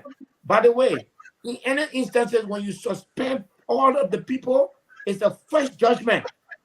You have rendered first judgment to say that all of them might have done something wrong, and I think that was wrong. So I hope that the president. No. That was wrong. How? That was wrong. How? By suspending all of them? Yes. The reason why it was wrong, to suspend some of them. If the director, in my mind, as the head of the entity, if his deputy comes in his office, there's altercation, the right thing to do was to keep the director in office, suspend the two deputies, minimally for gross insubordination, and then investigate. And if the investigation finds that the director found him wanting, then they can dismiss him and reinstate the other people. That would be the right thing to do. That would be the non-political thing to do. Okay, thank you. Listen, because we're out of time, we're not going to that. We know we're having more. Honorable Bility, I'm clapping for you right now. Thank you. I disagree with Honorable Bility. The president. You can disagree all you want. Honorable Bility is a statement. You understand the protocol. That's the process. You don't fire. You don't suspend everybody. You can always win. You can always win. I'm not trying to win. I do have my opinion. We're talking about cover business here. You're not all the way. No. That you brought in LDA. I know the only reason why he agreeing with you because maybe that's where he will be going because Amara saying that he can never be senator in Buffalo County. So he must agree with you to find an ally. You know, Amara is very serious. You gotta agree with Honorable Bility. Maybe that way you are going from one of those three districts. But let me make this case. I do believe, Uncle Sam, that the decision of the president, 100% stand by the decision. Okay. When Honorable Bility is speaking, I want you guys to have 4 ears. He's not only speaking as Honorable Bility, he's speaking as one of the fierce opposition to any Unity Party success. At some point, no, I want you to be seen while I speak. Don't laugh around. Don't laugh around. Because, Mommy, you do agree with me. Not all the sweet talk Musa is making on the show today. Musa is a fierce opposition when it comes to the success of Unity Party. He got one thing in mind, to make George Monawea come back to power. Let's say as it is. He had that one thing in mind. The president's decision to suspend all the 3 gentlemen is fine. Investigation is ongoing, and therefore, the president will have a final decision whether he will keep them, whether he will reassign, or whether he will dismiss them all. No argument. Yeah, man, they're not going there tonight. Thank you. I totally disagree with an opposition representative like Honorable Musa Hassan Bility. And I will also add this. I do not believe Honorable Bility to say that he support Funati Kofa. Oh, I do. I will say this. I have zero record. In my political career, I have zero record of saying this and doing that. Zero. But so, Chief, let me say this. I totally agree with you because you know very well that those people that champion this cause is Deputy Speaker Thomas Falan, Mervyn Cole, and they get a reason. You never told us that you and Mervyn Cole met. I brought it up. My ears are in that building. I know the story. I know how you walk it. I know your surrounding. I know who you're meeting. I know the negotiation in the back. They don't want Funati Kofa. Every other thing you say here will be sweet talk, but they do not want Funati Kofa. Indeed, you're trying to convince them, but they need those votes from you. You have those 6 gentlemen that if they cross over today, Fonati Kofa will be ex-speaker. And you are strongly contemplating on it. No. You have not made a final decision yet. You are strongly contemplating on it. So, Abdullah, take it away. I welcome Dr. Richard said. Abdullah, take it away. I really want to say to everyone, it was a beautiful show. But again, the Honorable says some You see, Daki, we got our brother on. That's exactly the only reason why I came in this show. We got our brother on. She's so ladies and gentlemen, just to announce, we have a general chat room. That's nepotism. Talk. We have a general chat room for this phone talk. We had general chat room for this phone talk, but these 3 sisters of ours decided to have their own chat room. They have included Jackie and Aunt Jemima, who is not well. Thank God she's not well because she got nothing to say. But again, let me say this though: they have separated themselves from us. And I'm trying to get in the chat room. I'm trying hard. I know I will make it. You will never make it. You will never make it. You will never enter. But Stanton. Yes, sir. So, I mean, Honorable Bility just brought the G18 in. I just wanted to check on it. The reason for which 2 people were suspended was not because of the altercation in our office. There was a root cause that the president's office investigated, called the parties together, and say, y'all go and work in harmony. Their actions do for both of them. He called both of them to his office. He talked to them and said, y'all go back on children and work together. They went back, the both of them engaged into altercation. The president saw that as disrespect to his instruction. So that's why he suspended all of them. It was not because of the altercation. He felt disrespected. That I called my children, I spoke to them and said, y'all go back and forget this thing and work together. And they didn't listen to me.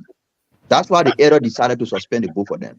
He will investigate, and based on where the findings are, he will take action.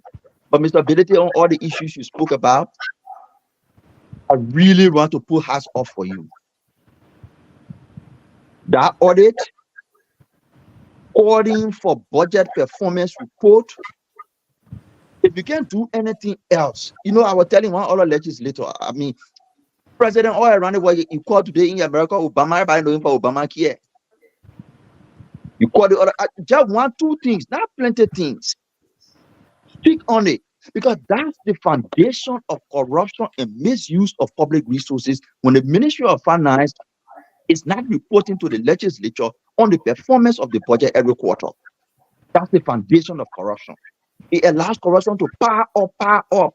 Then when we get to the plan, and you're able to find it. But every quarter, if they can submit, and the way you say you have like 7 people working with you, if each lawmaker can do that, put brains together and review that performance report, we can identify the waste immediately, solve that problem in the next quarter, and deploy resources to solving the needs of our people.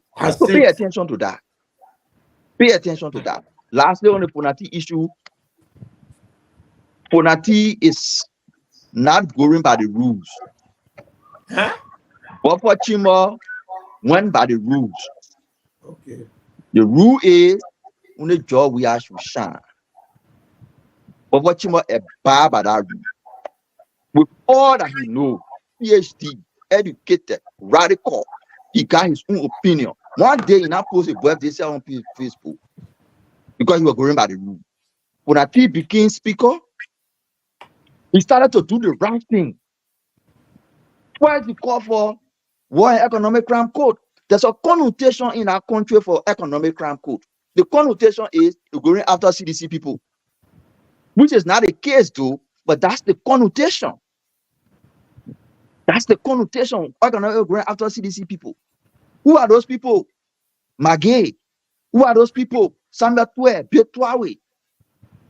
He doing the right thing to call for transparency. Who are going after Thomas Fowler, a Carol Gray, Chairman Executive. Fonati has presidential ambition, which will be good for Liberia. Mohammed, I got to play a video real quick. Let me bring the other guys in 30 seconds. We'll play the video and we'll get all of here because it's after 7. Let me bring in Uncle Sam. Uncle Sam, go ahead. Paul Kennedy, Glendy, and Dr. Richardson will finish this. Well, panelists, I'm traveling to Liberia tomorrow. My flight is in the morning. I'm looking forward to returning back to my native land. I made this journey as a young man. 1977, I returned to Liberia. I was in grad school, and I made a made up my mind that this is the place that I would live and die. Okay, and we have the most beautiful country on the planet. We have, the potential, economic potential. There is no reason why Liberia. That's why I wrote the book, Rich Land, Poor Country. There's no reason for me to return to Liberia. I live in absolute luxury in the United States, South Africa, Ghana, and other places. Okay, but my soul will be restless without eating that dumbo. My soul will be restless without smelling the Atlantic Ocean.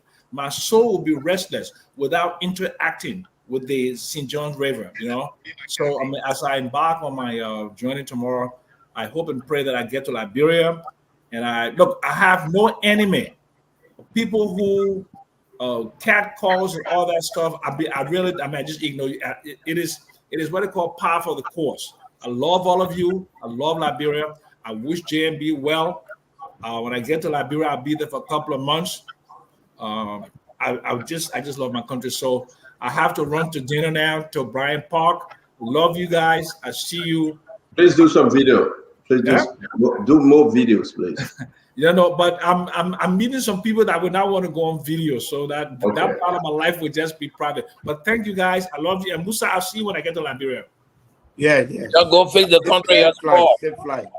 Yeah, no problem. You know what? Amra say you get to Bopulu. Go fix the country. Go fix the country. Your sport. Amra say you go to Bopulu. You will charge you. Bro, So we're not going to allow you. Listen, nobody. I'm not buying some of your book. That book got a bunch of ill advice in it. No problem. I love you, Paul. I love everybody. Yeah. My book, but you go write your own now. Go write your own. I'm writing my book. Coming out. Who said power save your pocket in the stamp? Don't mind. You're looking for notice. Safe trip, oh man. Love you guys. Dr. Regis is good to Paul have you. Kennedy book is the defeat of Paul Kennedy in Buffalo County. That's the title. Also be a part of the book. It's a whole chapter. My political experience and the sojourn is in that book. You're going to see it. So that it becomes a lesson learned for people who want to run in politics in Liberia. From my perspective, I'm going to put that there. Okay. Dr. Richardson, you are shining as always. Thank you. You're looking like you're on vacation as well. You're not coming here, but because you're here on mobility, so you start running here. That's true. That's the only reason why I came. I just got a class, and because Mr. Bill is here, that's why I came. No. Thank you so much, my dear sister. You're being nepotistic. No, this is not fake, man. This is not fake news. Is it? No problem. We'll take the fake news. Their news are fake news, man. We're not interested. No problem. I'm talking about Mr. Amar Kamara. Amar Kamara. No, you gotta have a whole chapter about how Amara beat him. You gotta put it in that book. Don't worry.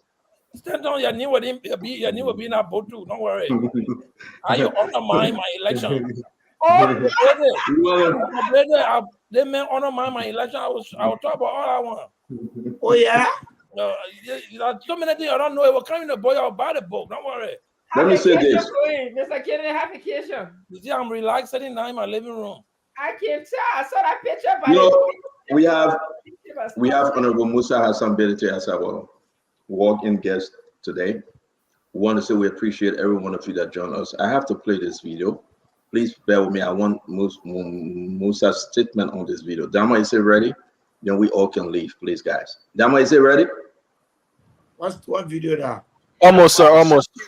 Yeah, it's something about our country, Musa. So Mo Ali, the managing director for the Liberia Water and Sewer Corporation, he can only work and do that work 100% on the Sunday. I really want you to speak to this video, which played a little bit of it. The manhole, the feces, and everything is unspoon. In down Waterside, American Street, Broad Street, the people built the stove on top of the manhole. No access, man. But the embarrassing thing, they are cooking by an open tent where you see the flies, the green flies, jump and go take the poop and get out again. The green flies. And if the fly poop, they make it. That's the kind of job Mo Ali and his team do. I mean, is there any way you guys can do something? And really, John Mo Adi, I'm not fighting for Mo Adi because here's the thing. I know you say it's the executive. I agree. But here's the thing, though. I want to show it to us today. Maybe you will speak more. Oh, man, what kind of things straight people do, man? So we will talk to this. Welcome, sir. Welcome to Spoon. Though today is Sunday, but we still see you guys from the LWFC angle working here today. So tell us exactly what's the operation here, here at the Randall Street Bell. The same operation we launched a month ago to rid Monrovia of sewage overflow in the street. It's the same operation we are on. So we normally choose Saturday and Sunday to work. When the streets are free of marketers, then we'll be able to move freely to work. So you can see our heavy equipment. If the people are all in the street, it's a little bit difficult for us to do. But this corridor you found us in today, we have left from the other side of town from Musa Quarter. As they use the batteries to come in here, to close out on You see, as you can see, Musa, that's also Pupu. I mean, it's clogged because no access. It's not nothing moving.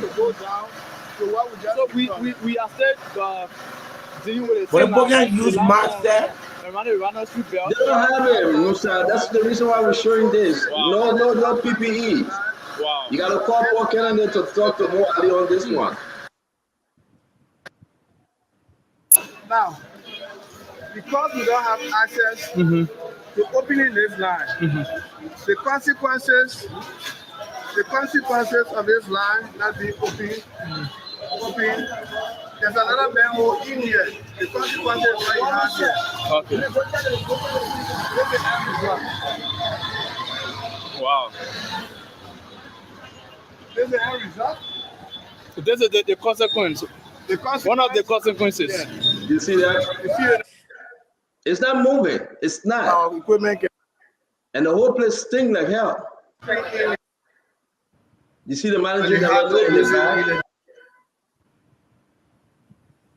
To the line.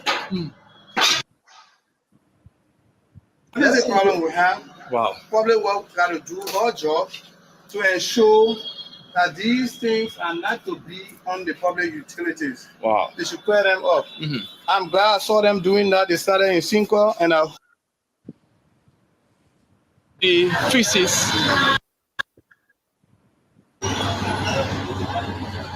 So, Chairman, you can put it down, Daniel. Thank you. So you can see what we have done here.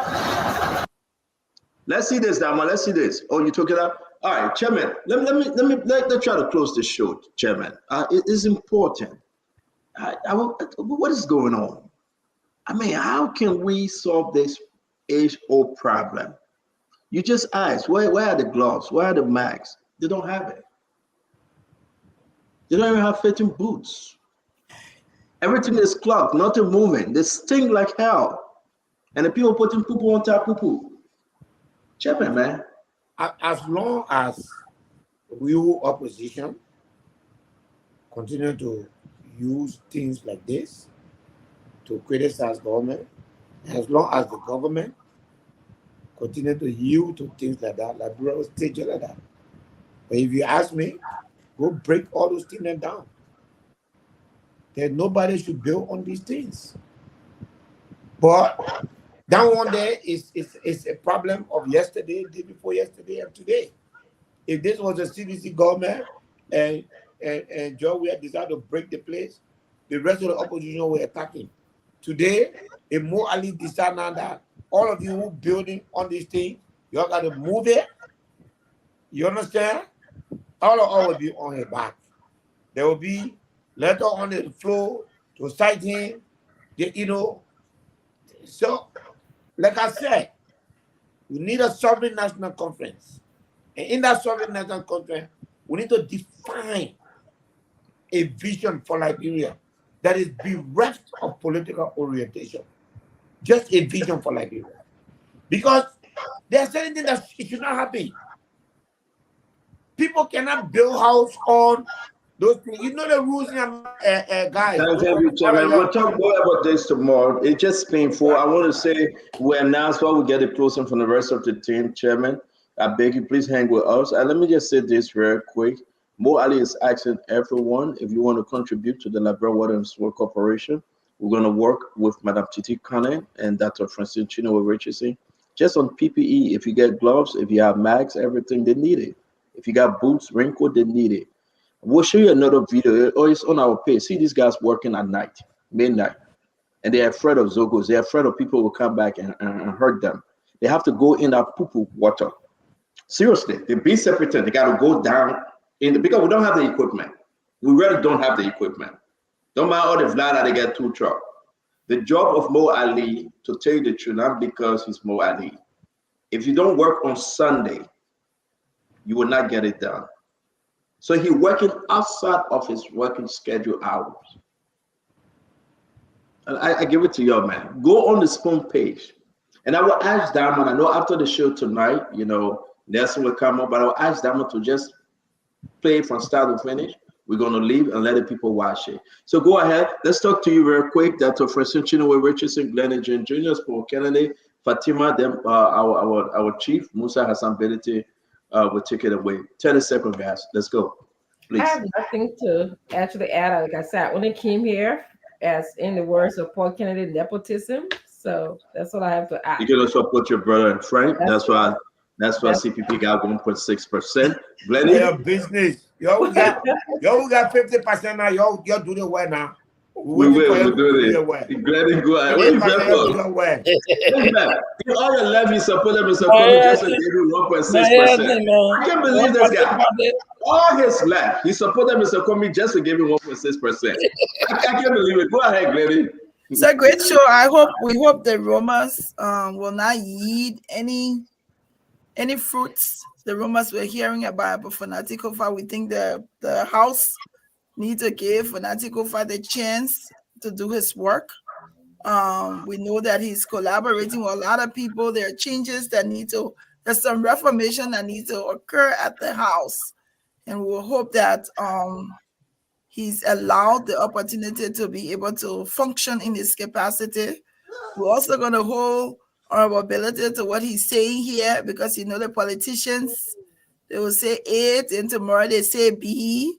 Then we're friendly today. We are friendly today. And they say A, B, and C. But we hope that we trust what he has said today, that he is for Honorable Kofa, and we want to see better for Liberia, all of us. And we just wish them all the best in the House. Let's work together and make a difference. Thank you. Right. Thank you, Paul Kennedy. Yeah, so thank you to Honorable Bility, and I'm really glad that just at the fingertip you can call him and he appears. You know, our problem is nothing else but all of what we talk about here today: the lack of system, people who are corrupt, people not putting the strategic people in place to do the right thing, and the whole national vision is missing. Honorable Bility, I want to take my hat off to you. Thank you. I heard you got students you're sending out of the country in school, some of them in the country on scholarship. That is something we should applaud you for, but it is not sustainable. What you should be working with your colleague now to do is to make sure that all the legislature, you come together, you pass a bill for the Liberian government to take money and put money in the bank so that people who want to go to school can take loan. There are some people who want to go to school who can actually take loan. You increase the taxes on cigarette. You increase the taxes on alcohol. You take money from the road tax. You put it somewhere so that when somebody wants to go to school, Ebola kill a lot of people, man. COVID can kill some people, parents. There are people in Liberia who cannot reach out to you on mobility, and they cannot reach out to all the lawmakers. But they are disenfranchised. They are not able to go to ask somebody to send them to school. So instead of paying people school fee, which is a very good thing, but if they're on mobility, they're not there, who will pay the school fee? I agree. So I want you all to work on a system. That was one of my questions coming to the Senate, to work with all of you to put a system in place so that you can tax these, taxable things, to be able to put money somewhere so people can go and take loan and take grants and take scholarship to go to school. On the issue of the PPE thing, Mo Ali is doing very well. But his work is going to get heavier in the rain season because when it rains, the water channels through the sewage line. And what we are seeing there, we're going to see a lot tomorrow morning after the rain tonight. I'm told it's heavily raining in Monrovia, and tomorrow it's flood. most of the streets will be a mess because the manhole covers, the Zogos are taking the manhole covers and going and selling it. So most of the manholes don't even have cover right now. So that's an issue. And I really appreciate you for coming. Some of you people are champion for us in the legislature. Keep fighting. I don't think they're going to remove Fonati because he has done nothing wrong that warrant his removal. But in the instance that you are there and you hear that he's going to be removed, please fight in favor of him not being removed. Thank you, Stanton, for the show. Thank you to all of our viewers. We are here to serve, to serve you all. Have a pleasant good night. Thank you very much, Paul Kennedy. A beautiful show. Thanks from your end, and thanks for joining us early to talk about your massive whipping from Amara Kone. Fatima, please. Let's see you. Be the man. What is the CEO? Amara, be the man. The man should talk. In the bar, in the morning, stand them up on me. In the night, stand them up on me. No, next time we're going together, you win it too. Don't worry. Amen, my sister. I will follow you to your phone. I will follow you 2020 now. I'll follow you. Running campaign for me now. Everybody joining me. It didn't buy your thing. But I agree So I would like to say thank you to the viewers, to Honorable Bility, my own brother-in-law, my children uncle. I would like to say thank you to all uncle before you did it in the other day. My children uncle, understand that but by me. But anyway, Honorable Bility is my children's uncle. I mean, I've known him all my life. So, if I can attack him, there is no one I cannot attack when it comes to Liberia's issue. He knows that. In the end, when I finish, I'm not going to coach. I'll go home before I say sorry, but that's it. We all want a better Liberia for us to go. But before I close, CEO, I did send you. The reason why I came on actually was today a woman, Miss Let's do that tomorrow. Discuss with that. I just want to say, I will discuss it a little bit. A lady sent me a video of a man beating a Liberian woman so badly. I think he even broke her hand. And while people were standing there and watching. I mean, how long is this going to go on? This is the 21st century where women have become equal players. Why would you just hold a Liberian woman and just beat her like that? I mean, I think we'll discuss it. I shared the video. I was really moved and disturbed by that because for me, it's women issues, it's human rights. Human rights is women issues. And if you beat one woman, you beat all of us. So we will come after that man. We'll make sure he's fully prosecuted and he's dealt with according to the laws of Liberia. We come here every day to educate our people to make sure that they are making informed decisions. And as it pertains to our country, every one of us is sitting here is because of love of Liberia. That's the number one thing we come here for. We get abused, one person just look at me and call me stupid Fatima right there. And I just laugh because you have to know me to know how stupid I am. Okay? Seriously. But we do it for Liberia, and we do it because that's our heart, our mind, our soul is in it. We're in America. We could have relaxed ourselves here because by the grace of God, we are all being blessed. The last time, if you heard my own brother-in-law telling me, say, Fatima, you know you want job, but I got a job. When he got fair with me, he said something like that. But at the end of the day, if I call Musa Bility and tell him, say, the children need something, he will send it because that's how he know what he can do for me. But the fact is that Liberia will love you. We're here for you. And Paul Kennedy are coming on the campaign next time and you will win. Thank you for So are you saying that you will run campaign against Amara Kone? No, Amara Kone will not be there. No. Let me set this straight. Let me set this straight. Amara Kone will be supporting Boto Kane. So you will not support the person Amara Kone supporting. You will not support a female. Fatima, you will not support a female. You support Paul Kennedy. No, Paul Kennedy not going there. I tell you, going there. You going to Buffalo. You going to Buffalo. Me and Paul Kennedy finish talking our team. We're going 5 our That's team. That's talk. Okay, you will see it. Paul Kennedy will be there. You will see it for yourself. Take us home, Chief. It's good to have you. Oh, so you'll be my sister, yes, you will not talk. Who? She spoke. She said- No, she said she wanted spoke. for Yeah. you. She spoke already. Thank you. Yeah. No. Hey, Fatim. Chef, let me ask you a question. Somebody has posted a question 4 times. Can you come to America? To come do what there? If you invite me, I'll come. I lost something there. If you want me to come, because it's serious. The person just asked, stand up, please ask my question. Can Musa Bility come to the United States? That's all. invite me and buy me a ticket. I'll be on the plane. Just follow the legislative schedule. When it close, invite me. I'll be on the plane. But let's close the show before. We can invite you to hold on a legislative conversation. Yeah. So So, Fatim, I just want to say, we are family, so I would never, I mean, remember now, I'm the big brother, so I would never say anything in public, like, no way.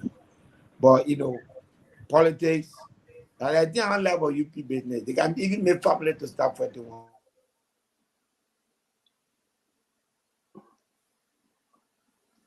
Why you get frozen for? Because I don't want you talking African. I'll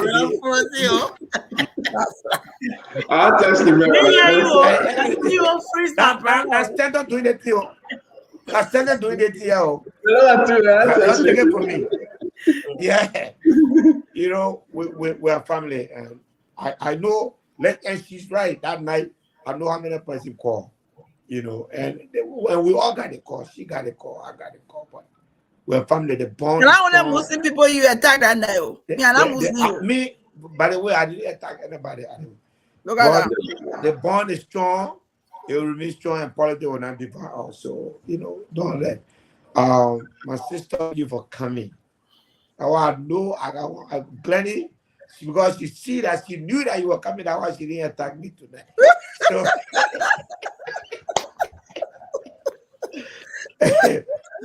but I think it would be nice to have you in the legislature. We need people like you. Thank you. So I hope 2029, I can find a way, whatever I can do. Mine is 1%, but I hope I can lend it to you. Yeah, man. You're 1%. The legislature, the legislature can have a lot of people, including some people on the show here tonight, and including some people, and they know themselves. Some people will, yeah. The man know himself, But okay. Men know that self. Yeah. So, but we'll make it better. We'll make better. Look, Stanton, let us not encourage any disruption in the legislature. It holds the balance of power. The executive is not in the favor of the executive for that to happen. If you do that, the disruption will affect all the lawmaking. The president has sent everything that the president has sent to Funati Kofa. He has literally walked it through the legislature. He has not done anything to deserve being disrupted.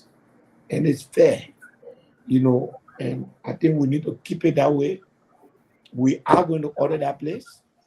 And if that's why it's going to rub some feathers, those feathers away. If that's going to jar the river, we will jar the river, like Gafon said. But we order that place. Some people deserve to be there because what they have done is worse than war crime. If the day the audit comes, somewhere here, one senator told me 2 weeks ago, he said, Musa, they are audit you're talking about. Let me tell you something about audit. The day the building is audited, Liberian people can't put it. And my response was, maybe it doesn't need to be here. But at the end of the day, we have to audit that place so that we can settle. And that's what creating there's no threat to Funati Kofa. The threat here is people don't want him to bring the audit on the floor. And the audit will come on the floor. And we will vote to authorize the GAC to audit that building. Musa Hassan Bility, Representative Secretary, District Number 7, Nimba County, we say we appreciate your person on Spoon. Again, as always, folks, we want to say thank you very much. We have a peace accord agreement between Musa, Eugene, Fagon, and I. We hope we didn't break the part of the agreement. We should remain on course for the next 18 years. We signed that agreement 18 years. So anything can happen, man. Anything can happen. But we're on course. Musa, how Edwin Mervyn Snow? Oh, we're cool. Whenever you want us to come, we'll come. No, I heard that the NPP broke away from CDC real quick. And Edwin Snow had reaffirmed his commitment to NPP, but NPP broke away from the CDC. And they are saying that they would not join any party that will make the decision at the end of the year after the convention. Musa, am I correct? Well, The left correct. CDC? You're correct. You're That's correct. It's Snow going, and on the 40 people that signed that document, one of those were Joe Howard Taylor, the former vice president. She signed on it too. To leave CDC. That is quite intriguing, though. Yeah. Sure. You think Edwin Snow will be the standard bearer for NPP? I think Joe Howard Taylor. Why would we jump over Joe Howard Taylor? Because Joshua No, is keeping but blended that democratic process now. I don't know. Snow and myself have not discussed that. But if he chooses to, they're a party. So No, I would just say that. I don't think. The other day, he said all options are open. He said it. Yeah. He Let me ask you a question, he Chief. said the only thing he will not do is he will not run for representative, but he will run for Senate.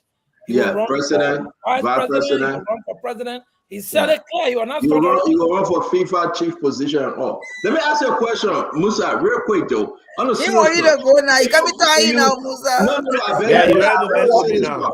Musa County election is coming on 2029. The seat will be empty. DeLong will not be on that seat, whether he's running. But I'm hearing strong information that he's going to Grand Bassa. If you want to help us understand, are you hearing anything? He will be running in Grand Bassa? I've heard the rumor, but if DeLong has dismissed it, so I believe him. Okay. Is it true that the old man, no, one last one, the old man, no, I beg you, one last one, I want everybody to hear it. The old man, Sam Sion, say he will be running against DeLong if they don't choose to stay in Musa County. What do you make of it, Chairman? You know Sam Sion very well. Sam Sion, former Deputy National Security Director. Sam Sion. I know tons of people want to be senator for Musa. Exactly. Wow. Yeah, I know. I also know that. I also know that it's extremely difficult, if not impossible, for a sitting government to retain Musa. So that's bad for DeLong. That has never happened before. Wow. Yeah, ladies and gentlemen, we have Musa Hassan Bility. Maybe tomorrow if you agree, but we want to say thanks for joining us, everybody. Have a good night. Good night. Good night to the viewers. Glenny, don't call me, okay? Good night, I'm with my wife. Glenny, I'm with my wife. I'm with my wife. Don't call me, Glenny, please. Don't call me to discuss about Kev Hassan, I beg you. No, we're not doing that. We're not doing that. Dama, you want to come? Let's end this thing. Oh, man, your man killed me, man. Dama, thank you very much, Chief. What's up? Super. Yeah, man, I had to go. Thanks to all. Thanks to you, Dama. Again, have a good night, sir. Good night to you, sir. Good night to everybody. And see you tomorrow for another edition of Spoon Talk. Bye-bye.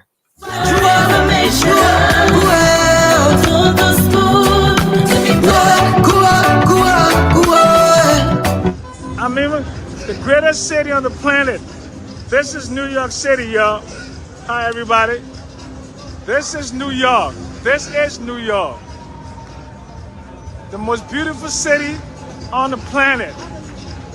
I am in New York. This is a city I came to when I was a little boy, where I was 20 years when I came to New York. Okay? Michigan, Japan, then New York. Here I am. This is New York City. I'm in New York City. I want y'all to see New York City. This is a city of fun. New York City, the city of fun, y'all. New York City. This is New York City. This is New York, folks. This is New York City. Okay? This is New York City. Ça va, monsieur? Vous venez d'où? Vous venez du Sénégal? Vous voulez parler avec moi? Merci. Moi, je suis libérien. Libérien. Ça va? Je vais très bien. So, combien de temps vous avez passé à New York là? 2 ans. Ok, bienvenue. Hein? J'ai grandi ici. C'est ma ville là, Brooklyn. Mais j'ai déménagé à Libéria maintenant. Ouais. Yeah. Je suis fatigué avec New York. Yeah. Parce que toi, vous êtes très jeune. Moi, je suis vieux. C'est la raison que j'ai quitté ici. Hein? Yeah. Parce que je suis fatigué. Je suis fatigué. Quand tu es mon âge, hein, tu seras fatigué aussi. Merci beaucoup.